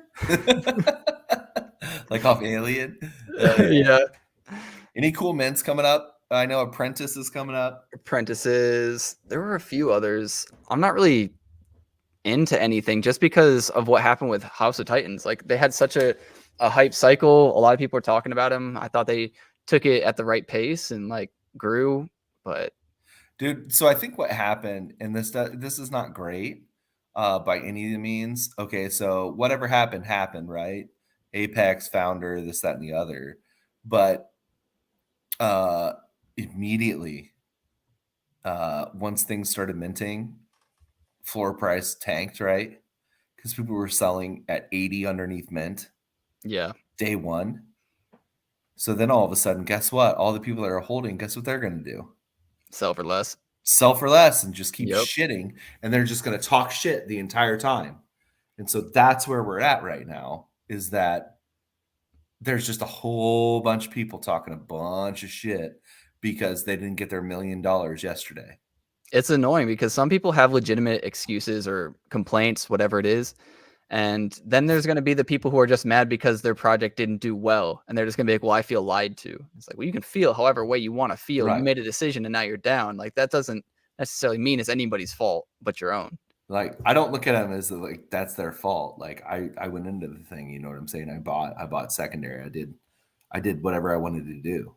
Right. You know, I don't blame anybody for that shit. One guy was in chat, bro. No shit. One guy was in chat and he was like, yo, I was supposed to use this money for like my kid's baby formula to buy 2 cans of baby formula. I was thinking that this was going to flip and it ended up not flipping. And now my wife's freaking out. Whether it's a real story or not, that's so fucking stupid. You want me to feel sorry for you? You want me to feel sorry for you that you took your kid's baby formula money and put it into NFTs and lost it? You want me to feel sorry for you? Are you kidding me? You irresponsible fucking child. He was like, Are you kidding me? Can I get a refund? He was like asking for a refund. I don't know. And I was like, absolutely not, dipshit. Like, there's no way that's real. I was like, yeah. And I was like, if this is true, you're a terrible husband. And father. Father, more importantly, I can even forgive people for being bad husbands. I'm not even going to lie. Like sometimes adults make bad decisions, but it is not the child's fault in any scenario. You should always prioritize the child. Right. Like I just cannot. I cannot. that shit irritates me, man, because that's a reality somewhere. Whether that was reality or not, that is a reality somewhere. That's what bothers me so much. Oh, they're just like, man, wow. Like I could not imagine, dude. I could not imagine. But like, it's just so. If it was made up, like bravo. If it was a troll, that's fine. You got me. But dude, this guy posted it like a couple different times. It's probably people become desperate too when they want their money back. So they'll say whatever. They'll think of all these like worst case scenarios, and they're like, "Yeah, let me be worst case scenario and see if they'll then give me my money." So like, it's probably bullshit. But how? And even then, you think I'm going to give you money because it's like you wanted to flip? You're an idiot, dude. Fuck off. You're an absolute idiot. Ugh. You could probably get your money from your fucking mom or your dad who have fucking bailed you out before for gambling on dumb shit. Right. Like, I can't. But yeah, we've got maybe some hype times coming. 1 minute, dude. 1 minute before the S&P moves. And then we'll see what. Hold up. A literal minute. Let me see. Yeah. So we had a big drop. It seems like just what is this? 20 to 30 minutes ago. So that's when the report comes out. So Jerome Powell doesn't speak until 2:30, but the report comes out at 2. So the report came out. People sold off strongly. It's now rebounding because that's what happens pretty much every single Wednesday that he speaks. Yeah. And he's now going to start talking pretty soon. We'll see.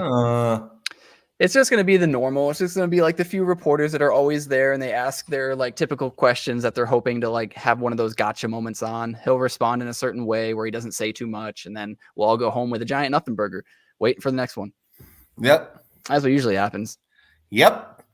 That is a literal rug me daddy situation. Yeah. Yes, sir. Yeah. I don't know what to say to these people anymore. It's just kind of like, I've heard and seen it all now, like 100%. And there's people too, because what's really frustrating is on a large scale, there's always going to be some asshole. But on a small scale, like I did a really small mint, and when I did my mint live, so I remember I was typing to Coelia, who was my minter, and I was like, "Hey, is it ready for me to mint? Like, can I send everybody the link?" And I then like clicked away to go look at the stream, and then somebody in my Discord posted a link right to the chat. I remember that. Yeah, they posted it in general chat, and I was like, "Wait, Quillia, don't do that." And then I was like, "Wait, this isn't Quillia. Wait, who is this?" And like while I was trying to figure it out, and I was confused, I also confused some of my viewers, and 2 people bought. Fatty being one of them. Shout out to Fatty, and who was the other one? Oh, I can't remember. I even talked to him afterwards. He ended up making a project, and he was like, "Hey, do you remember me? I was the one who like got rugged, and then you refunded me, even though I told you not to, or something." And I was like, "Oh shit!" Like, so, but where I'm getting at is like, even in bad situations where it's kind of my fault that my viewers kind of bought a rugged NFT, like they're still cool with that. But then there's on the other side of it where you did nothing wrong, and they still want to yell at you. Right. It's you didn't crazy, close chat on time. It's look at this. Look at this. Well, somebody's buying the fuck up right here. I don't know what Powell just said, but people are loving it. Well, can't you tune in? I don't know if I can. I hear my stock guy that I listen to. He finds a channel to watch it on. Jerome Powell live.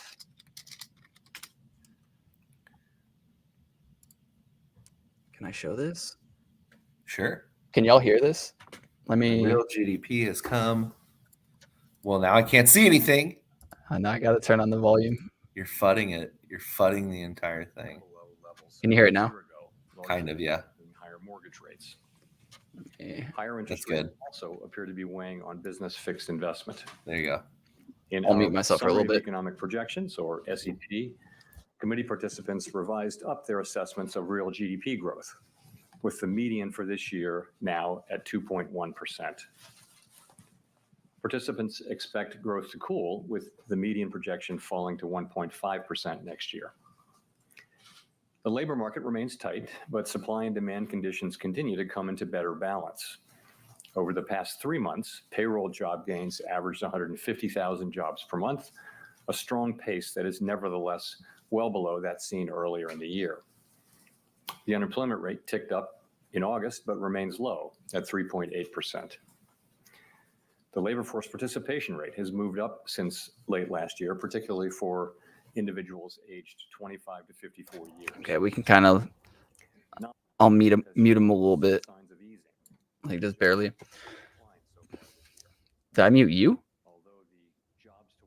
I muted myself. This stuff is important too. This is about jobs. No, it is. It is. But it's already come out in the report. So he's just like the numbers that he's saying people already know about. So it's not going to mess with the market too much. It is still important.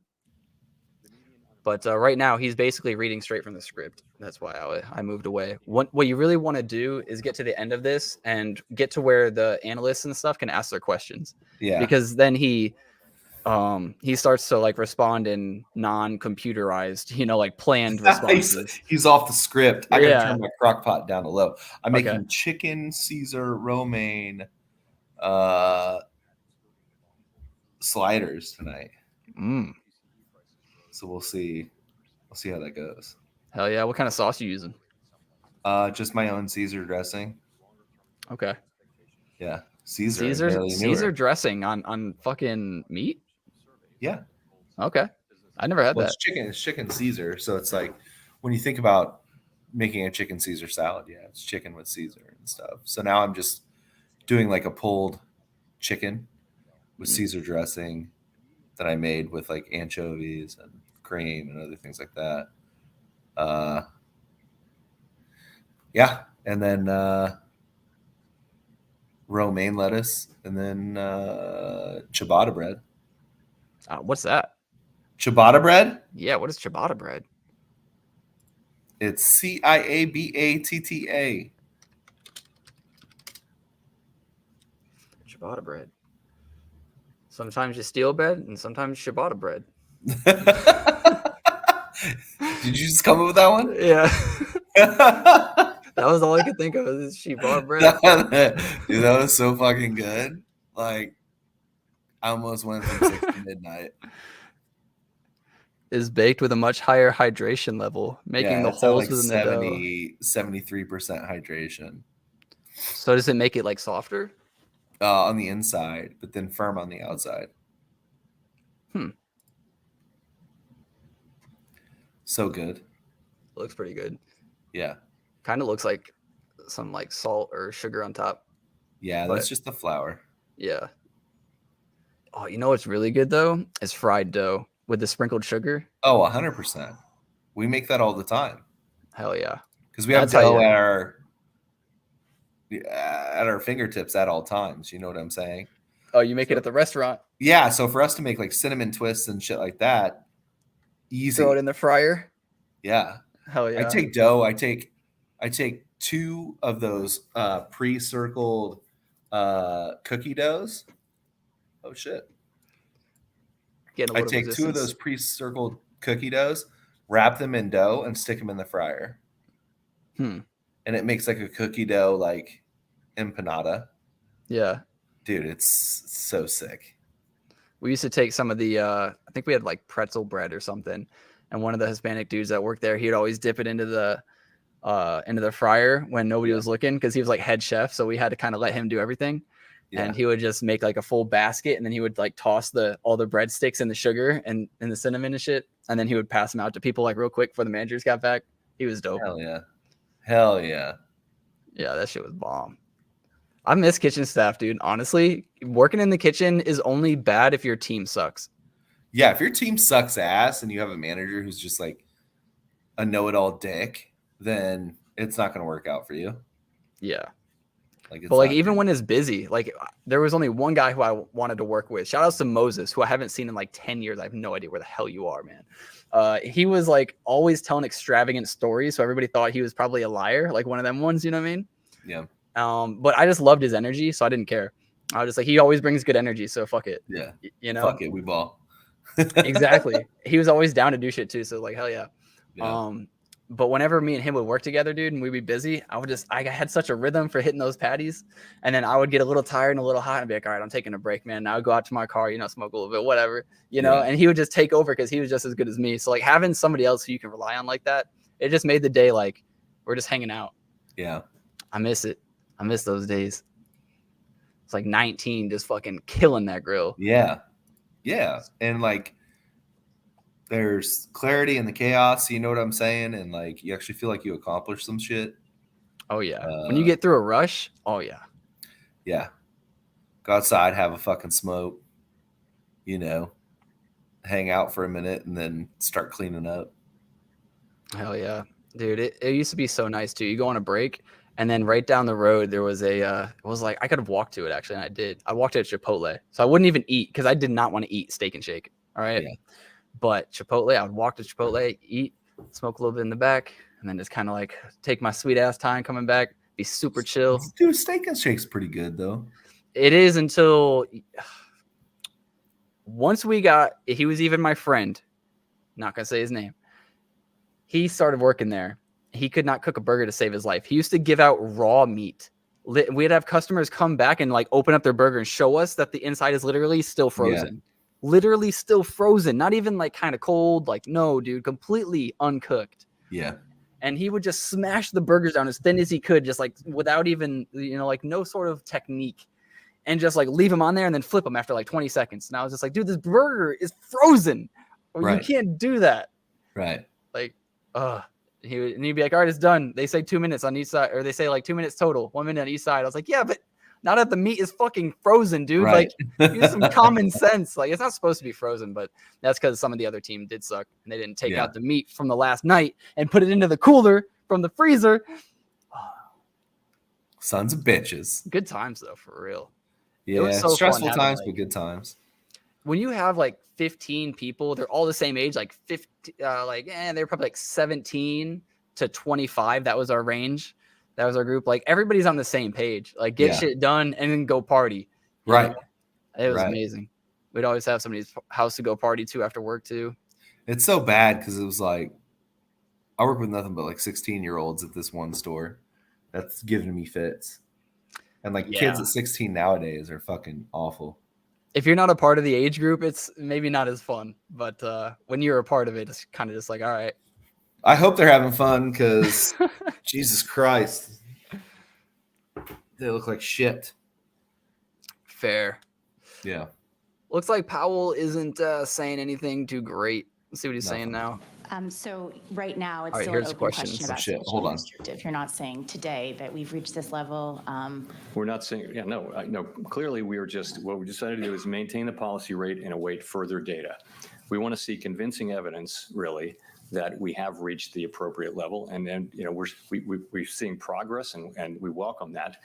But, we need to see more progress before we'll be willing to reach that conclusion. And just on the 2024 projections, what's behind that shallower path for interest rate cuts and the need for real rates to be 50 basis points higher? Right. So I would say it this way. First of all, real interest rates are positive now. They're meaningfully positive. And that's a good thing. We need a policy to be restrictive so that we can get inflation down to target. Okay. And we're going to need that to remain to be the case for some time. So I think, remember that of course, the SEP is not a plan that is negotiated or discussed really as a plan. It's accumulation really. And what you see are the medians. It's accumulation of individual forecasts from 19 people. And then what you're seeing are the medians. So I wouldn't want to, bestow upon it the idea that it's really a plan. But what it reflects, though, is that economic activity has been stronger than we expected, stronger than I think everyone expected. And so what you're seeing is this is what people believe as of now will be appropriate to achieve what we're looking to achieve, which is progress toward our inflation goal, as you see. So he's saying that the economy and the labor market's actually doing okay, and that's kind of annoying because the worse it does, the least or the less amount of of a right they have to continue to keep rates higher. So if there's bad inflation and there's bad unemployment data, which would mean unemployment is going up, that would actually be good because that would mean that they have to start reversing rates pretty soon. But the fact that jobs data is still decent and profits are still decent and inflation is kind of coming down a little bit, it gives them more room to raise rates or keep rates at these levels. So that's why that's not so good. Another single hike in one of the next two meetings that we have between the end of the year. So it wasn't like we were arguing over that. People just stating their positions. And really what people are saying is, let's see how the data come in. We want to see, what we want to see. We want to see that these good inflation readings that we've been seeing for the last 3 months, we want to see that it's more than just 3 months, right? We want to see, the labor market report that we received, the last one that we received, was a good example of what we do want to see. It was a combination of across a broad range of indicators, continuing rebalancing of the labor market. So those are the two things. Those are our two mandate variables, and that's the progress that we want to see. But I think people, they want to be convinced. They want to be careful not to jump to a conclusion really one way or the other, but just be convinced that the data, support that conclusion. And that's why, given how far we've come and how quickly we've come, we're actually in a position to be able to proceed carefully as we assess the incoming data and the evolving outlooks and risks and make these decisions meeting by. Yeah, he basically just said what I was saying. Because of the data, they're in a position where they should just remain to keep rates high and just wait and kind of see, which sucks because it doesn't tell us anything. things could get worse and things could get better. But we'll have to see. I mean, I think that's why markets are kind of just staying where they're at. You know, they've been in this range for a minute. Let's go to an hour-long chart. You know, we were super bullish, came down, kind of now in the middle of this band. We could just continue to go sideways for a while till we hit this, which would be middle to end of October. If we follow this, this could be at the end of October, and then we start going back up. Because I have a feeling we'll probably do something like this, like stair step down into this and then go up a little bit, maybe come back down and then maybe go up. But I don't know. There's a lot of shakeout. I feel like, in all honesty, even though we're worried about the what was it, the burn chart, something. Were you there the day that we were talking about like the Burns chart or the burner chart? We did it together. Yeah. Yeah. So like that shows that the next few years are kind of supposed to be bullish. But then the inverse curve shows that we should be bearish at some point. Right. But we printed a lot of money. So I don't know. I really feel like at any given moment we're supposed to be bearish or bullish. And we've kind of already been bearish for, you know, all those other months that we had, like a year and a half. So I don't know. I'm kind of leaning towards bullish just cyclically, but bearish data-ly, if that makes sense. Yes. Yeah. The data's not showing good shit, but like I'm tired of being down, you know? Yeah. That's how I feel. These motherfuckers got to move up. This is the white man trying to keep me down. Yeah. That's how it feels, dude. I just can't. That's how it feels. But on the other hand, too, I've been thinking about this. If companies do well, if companies keep doing better and better and better, or continue to hold up the profitability that they're doing, does it matter if if rates are going higher and people are suffering? Like clearly people aren't suffering enough to not buy Teslas. You know what I'm saying? Like Teslas are still killing it. So like, I still think there's room to grow for these companies, even though we're technically in horrible times. I think the movie's called Dumb Money. That made me think of Dumb Money.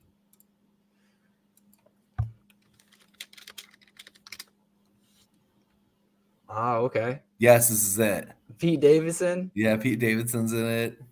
That's such a bad picture of him. He is not that bad looking of a dude. No. I mean, I guess. He's always got... No, dude, look at this. It looks like he got punched or like beat up the day before. Yeah. I don't know. He's probably on something. I hope he's clean. His dad died in September 11th or whatever. Did he? Yeah. Oh, man. That's brutal. But Dumb Money. When is this coming out? At the end of this month, I think. Wait, it comes out tomorrow? Showtime's Is it tomorrow? Is it? Hold on. Release date. Hold on. September 15th. It's already out. It's already out. Ooh. Maybe I'll just go see this today with my brother if he's down. I haven't been to a movie theater in like, I don't even know. I don't know what timeline to give you. It's been forever. It's all like, it's all about GameStop, dude. Oh, man. All about AMC, baby. And how, we was doing GameStop, we was doing AMC and Bed Bath and Beyond. Yep.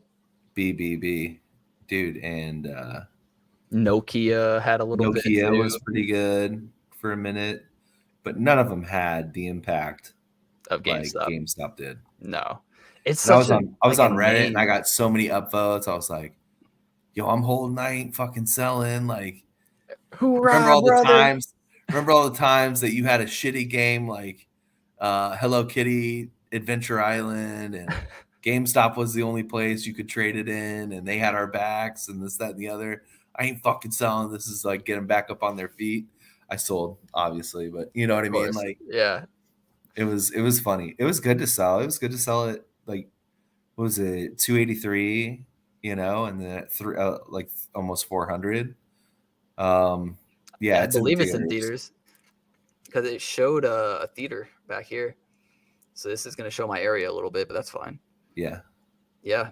18 miles away. Jeez, I am really not close to fucking anything where I live. Yeah. Maybe I don't watch that. We'll see. But yeah, he's just talking about, so here's the yield curve where it's inverted below. but now it's starting to go back up a little bit. So we'll probably not see the crash quite yet. You probably want to see it go a little lower. That's so bad. That's so bad. That's so bad. I think just American sentiment is down. You know what I mean? Morale, or like morale, and you know, the belief that this is real. You know, it's probably. So we're all the way back down. We dropped based off the report. Powell started talking. People loved it. And then he continued to talk, and people realized they were wrong. And this is where we're at again. If we break this level, whip, a little lower we go. The floor is 440. So you don't want to see it break 440. It could break today, and we could have another day or two of lows. But if it breaks 440, let's scale out a little bit. Where could we theoretically be? Hold on, let me just get rid of Powell so I can see this a little better. So 440 would bring us back to 435, 433.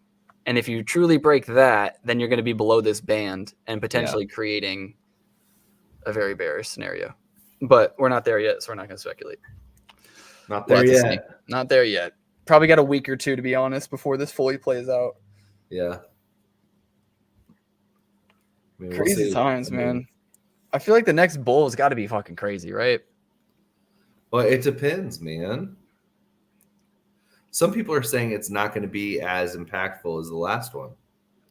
I feel like a lot of things are changing, though. Like, I do think AI is a little bit overblown, but if it does give even some of the hype factor that people are anticipating, that could lead us to new highs because... Hold on. The reason I'm saying I think it could bring us to all-time highs, because think about a company like Palantir, which is a company I'm super bullish on. They use AI to help other businesses basically maximize as much profitability as they can, and then they pay Palantir a percentage of what they've gained. So if you can make all of these big companies making even more money in a more efficient way, spending less money, then you could kind of push the narrative really strongly for the next 10 years until AI is like kind of tapped. So I do think that we're in a hype cycle where people think AI is going to change the world in the next like 5 years, and it's probably not, but it could, it could in 10, and it could have a lot of like impacts on businesses we already have. So I think that's a big part of it. EVs in general, we're pushing into EVs. So I think a lot of standard companies like Ford, GMC, they're going to fail, or they're going to have to spend a shit ton of money to implement some stuff like maybe Tesla's full self-driving, which is another reason why I'm really big on Tesla, because if they do create software that's near perfect and they can sell that to other automakers, then Tesla is going to be super far ahead. But I don't think a lot of the companies that we have are necessarily going to be the companies that drive us higher. I feel like a lot of new companies are going to drive us higher. Like look at NVIDIA going to all-time highs, blasting the fuck off with AI and all the new stuff that they're building. And then Tesla could go even higher and kind of knock out, not necessarily Apple, but it might have a higher valuation of Apple. Right? So that's kind of what I don't know. It's possible. You don't think Tesla one day will have a higher valuation than Apple? I mean, probably they should. I mean, they're the richest man in the entire world behind it. You know what I'm saying? Well, like, stock-based riches, but yeah. Right. But I mean, if he wanted money, he could get money. Yeah. You know what I'm saying? And so, absolutely. Yeah, it has to, because he can dump more into it. Apple has the iPhone, and what else do they have? Well, they already had their hype shit, right? Like they have iPads, they had the iPods, they had they still have the iPhone, or the what is it, the Apple earbuds or whatever they are, right? The AirPods. They have a lot of accessories. They have the Apple Watch. Like a lot of people, my brother, he swears by AirPods. If his AirPods are fucking up, he's just like, fuck it, I'll just buy more AirPods. Like these things don't work, and he gets so mad, he'll just drop $200 just like that. New AirPods. I think where they're dropping the ball is with their streaming service. Yeah. They should take like a Netflix approach where they spend a lot of money making their own shows. Well, they have Ted Lasso. Who's that? What's that? That's considered one of the best shows. Oh, I haven't seen any of it. Yeah. Okay, I have to give it a shot. But It's again, impressive. like Netflix has a bunch. Right. I think Netflix is kind of on the downturn though. There for a while, they were killing it with shows. They were coming up with really like just bangers. They Lately, had it's just been kind of ass. They had Stranger Things. They had The Witcher, who I know the last season of The Witcher is only a disappointment because people don't like the way that the director is trying to take the show. But other than that, the show is done pretty well. Right. Yeah, but all this shit was 3 years ago. The Witcher 3 came out this year. But it the started directing 3 was done years like ago. sure. Okay. Sure. I see where you're going with this. So, So they don't it's have like any there's- new shows. What's the new show? Let me see. Let's go to Netflix. What do they got? Or Jack just- Diddley Squat Poo Nothing.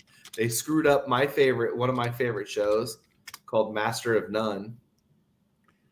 Wrestling. It's gonna be about wrestlers. Right, fine, whatever. Goosebumps. Whatever. Also probably whatever. This could do really well. This depends on how well it's done to the original and nostalgia and all that shit.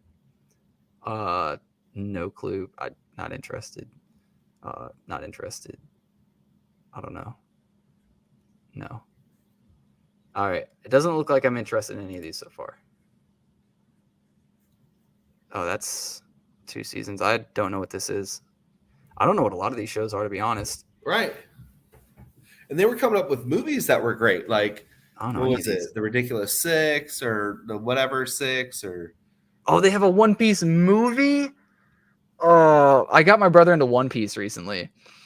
And he was telling me about the movie and he was like, just don't watch it. I was like, oh, is it another like really shitty like anime that tried to go movie? And he's like, yeah. And I was like, okay. The last one that super disappointed me was the Death Note one. Oh, there's a Death Note movie? Yeah, don't even. What about the Airbender movie, the live action one?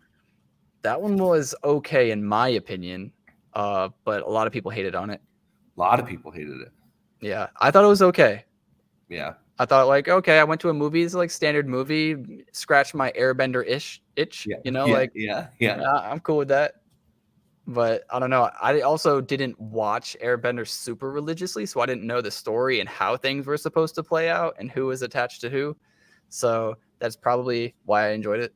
I work with some of these weebs, and I told them about the one that you like, the Samurai Champloo or whatever. Yeah. Like, I've never heard of that. They're not real weebs. They Get are? them out of there. Okay. I don't know. Samurai Champloo is like iconic. It's huge.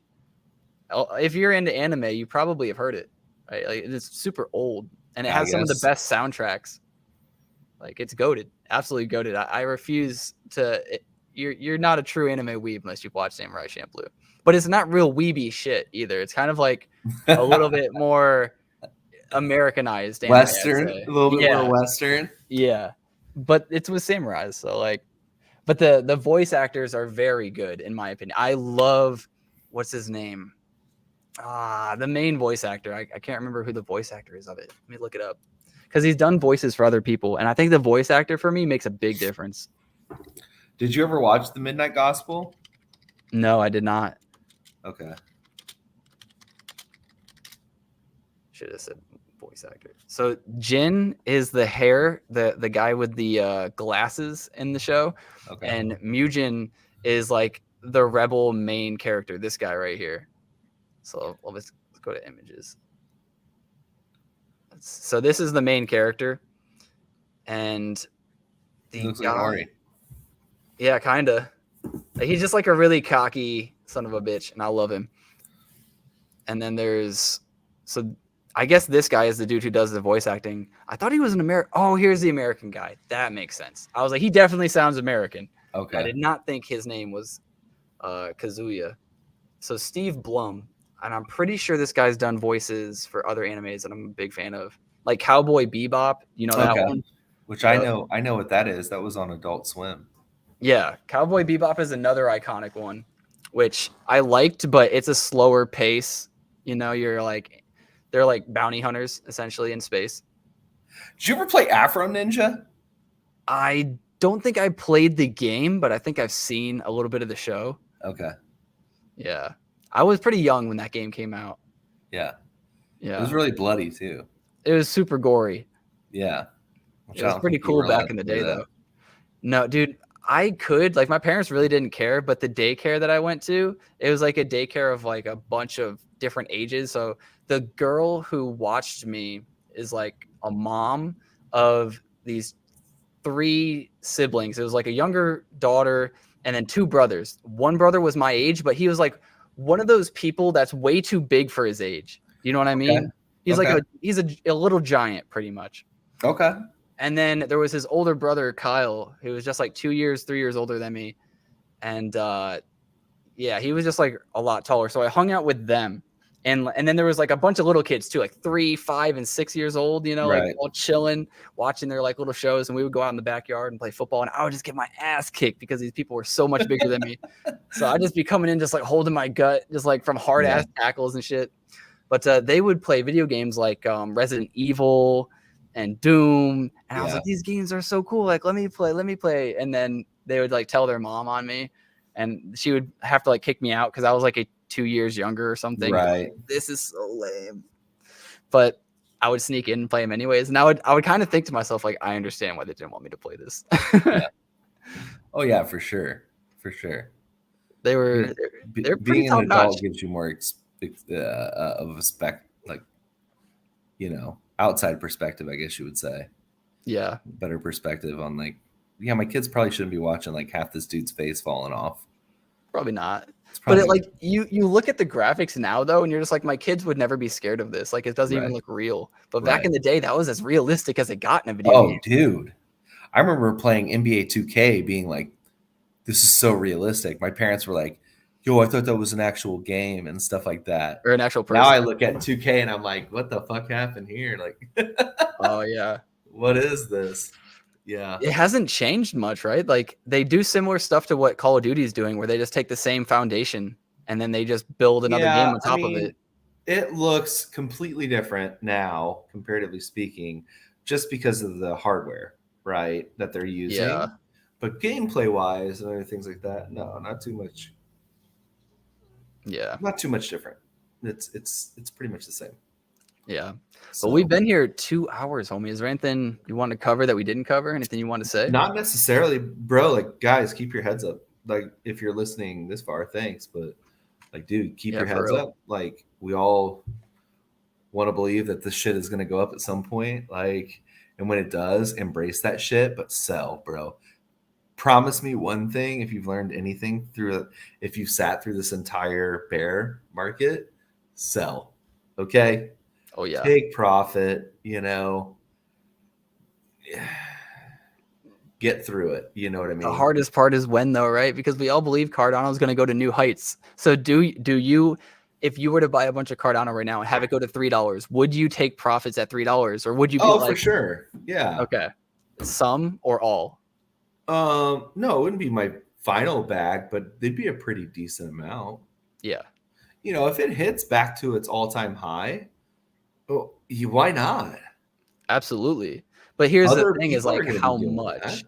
Because what I'm wondering is with my new mentality is I'm a little shaken up from how the market's been, right? So if I see Cardano go back to $1, that's a 4x. I'm going to take some profits. Yeah, no, that's good. Right? That's very good. But the thing is, then that could be 1,000,000 times more. Well, 8 times more at $3, right?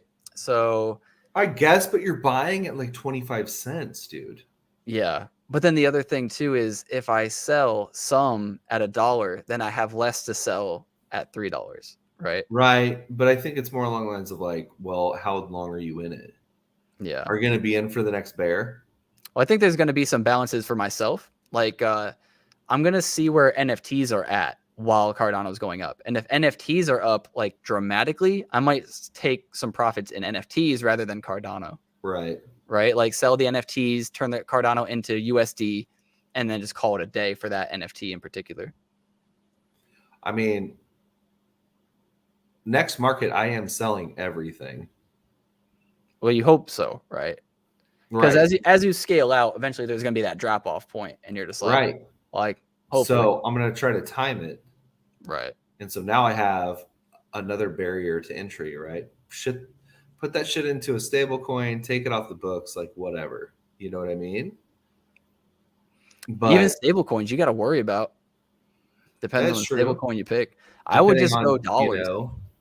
if it Put it has into stocks or A&Ms and something. stuff. And if you still believe in crypto, you could put it into Coinbase. Right. That's what I'm saying. So like you can sit there and you can exit it, and then it could be boring for you, but you can wait for the next bear, time the bottom, and then again kill it. You know what I'm Yeah. saying? If you can. The bottoms are rough and they take a while, but I know. if it's gonna work like it's gonna work this time, I mean, I don't know. I just always feel like too, whenever you're prepared for something, it just doesn't happen. So Yep. all these people prepared for the crash and have money sitting on the side, like, I see what you see with the inflation going up still, or rather coming down, but only a little bit. And Jerome Powell Right. staying high with rates is just like, I see that things should be pretty bad. I see what you see, but we all see it. Yeah. So I don't know. We'll see. I mean, I'm just dollar cost averaging right now. Yep. Every week. Put at least like 40 to 80 bucks in at least every Yeah. single week. I honestly haven't been buying Cardano or anything really, other than a few NFTs here and there. You should, for real. I mean, like I would buy more Cardano than NFTs right now. Absolutely. I think too, I mean, probably end it after I say this. We'll keep going forever. But when we made, because we touched our low again, right? Like right here. What is this? This is an hour chart. So like when we first fell, we made that low and we got bought up real quick. So this is 22 cents. Right. And then we had another like really strong dip moment right here to about 23, 24. And then we hit 23, 24 again, even lower this time. And usually that's a sign that you're going to start melting down. That's what I'm saying. I think we're definitely going to hit like the 22 mark again, I feel like we could. But and if it goes to 18 cents, dude, holy shit. Oof. Load up the truck, baby. Yeah. It's like, dude, once you start getting into the single, like, you know what I'm saying? Like it's 15 cents. You know what I mean? Yeah. Like that to me is too low. Every half, I just get excited. Like every time it goes down 50 more %. Like from 33, that's a 3x to $1. Yeah. 25, that's a 4x. Right. Next thing from 25 is what? 12 or 12? No. Or no, it's 20. That'd be a 5x. It'd be a 5x, yeah. Yep. And then it's what after that? I don't know, but you get the point. I get excited when we go down by halves. But all right, man. All right, man. I'm rambling. I gotta pick my kids up anyway. Sounds good, brother. Thank you guys for watching. I know it's been a long one. Sometimes we get off topic. It is what it is, but I appreciate you guys for being here. And you've watched a lot of me, so you know what to expect anyway. So I just appreciate y'all. And remember to go outside, see your friends, see your family. We're here to make more money so that we can spend more time with them. Until next time, guys. Peace.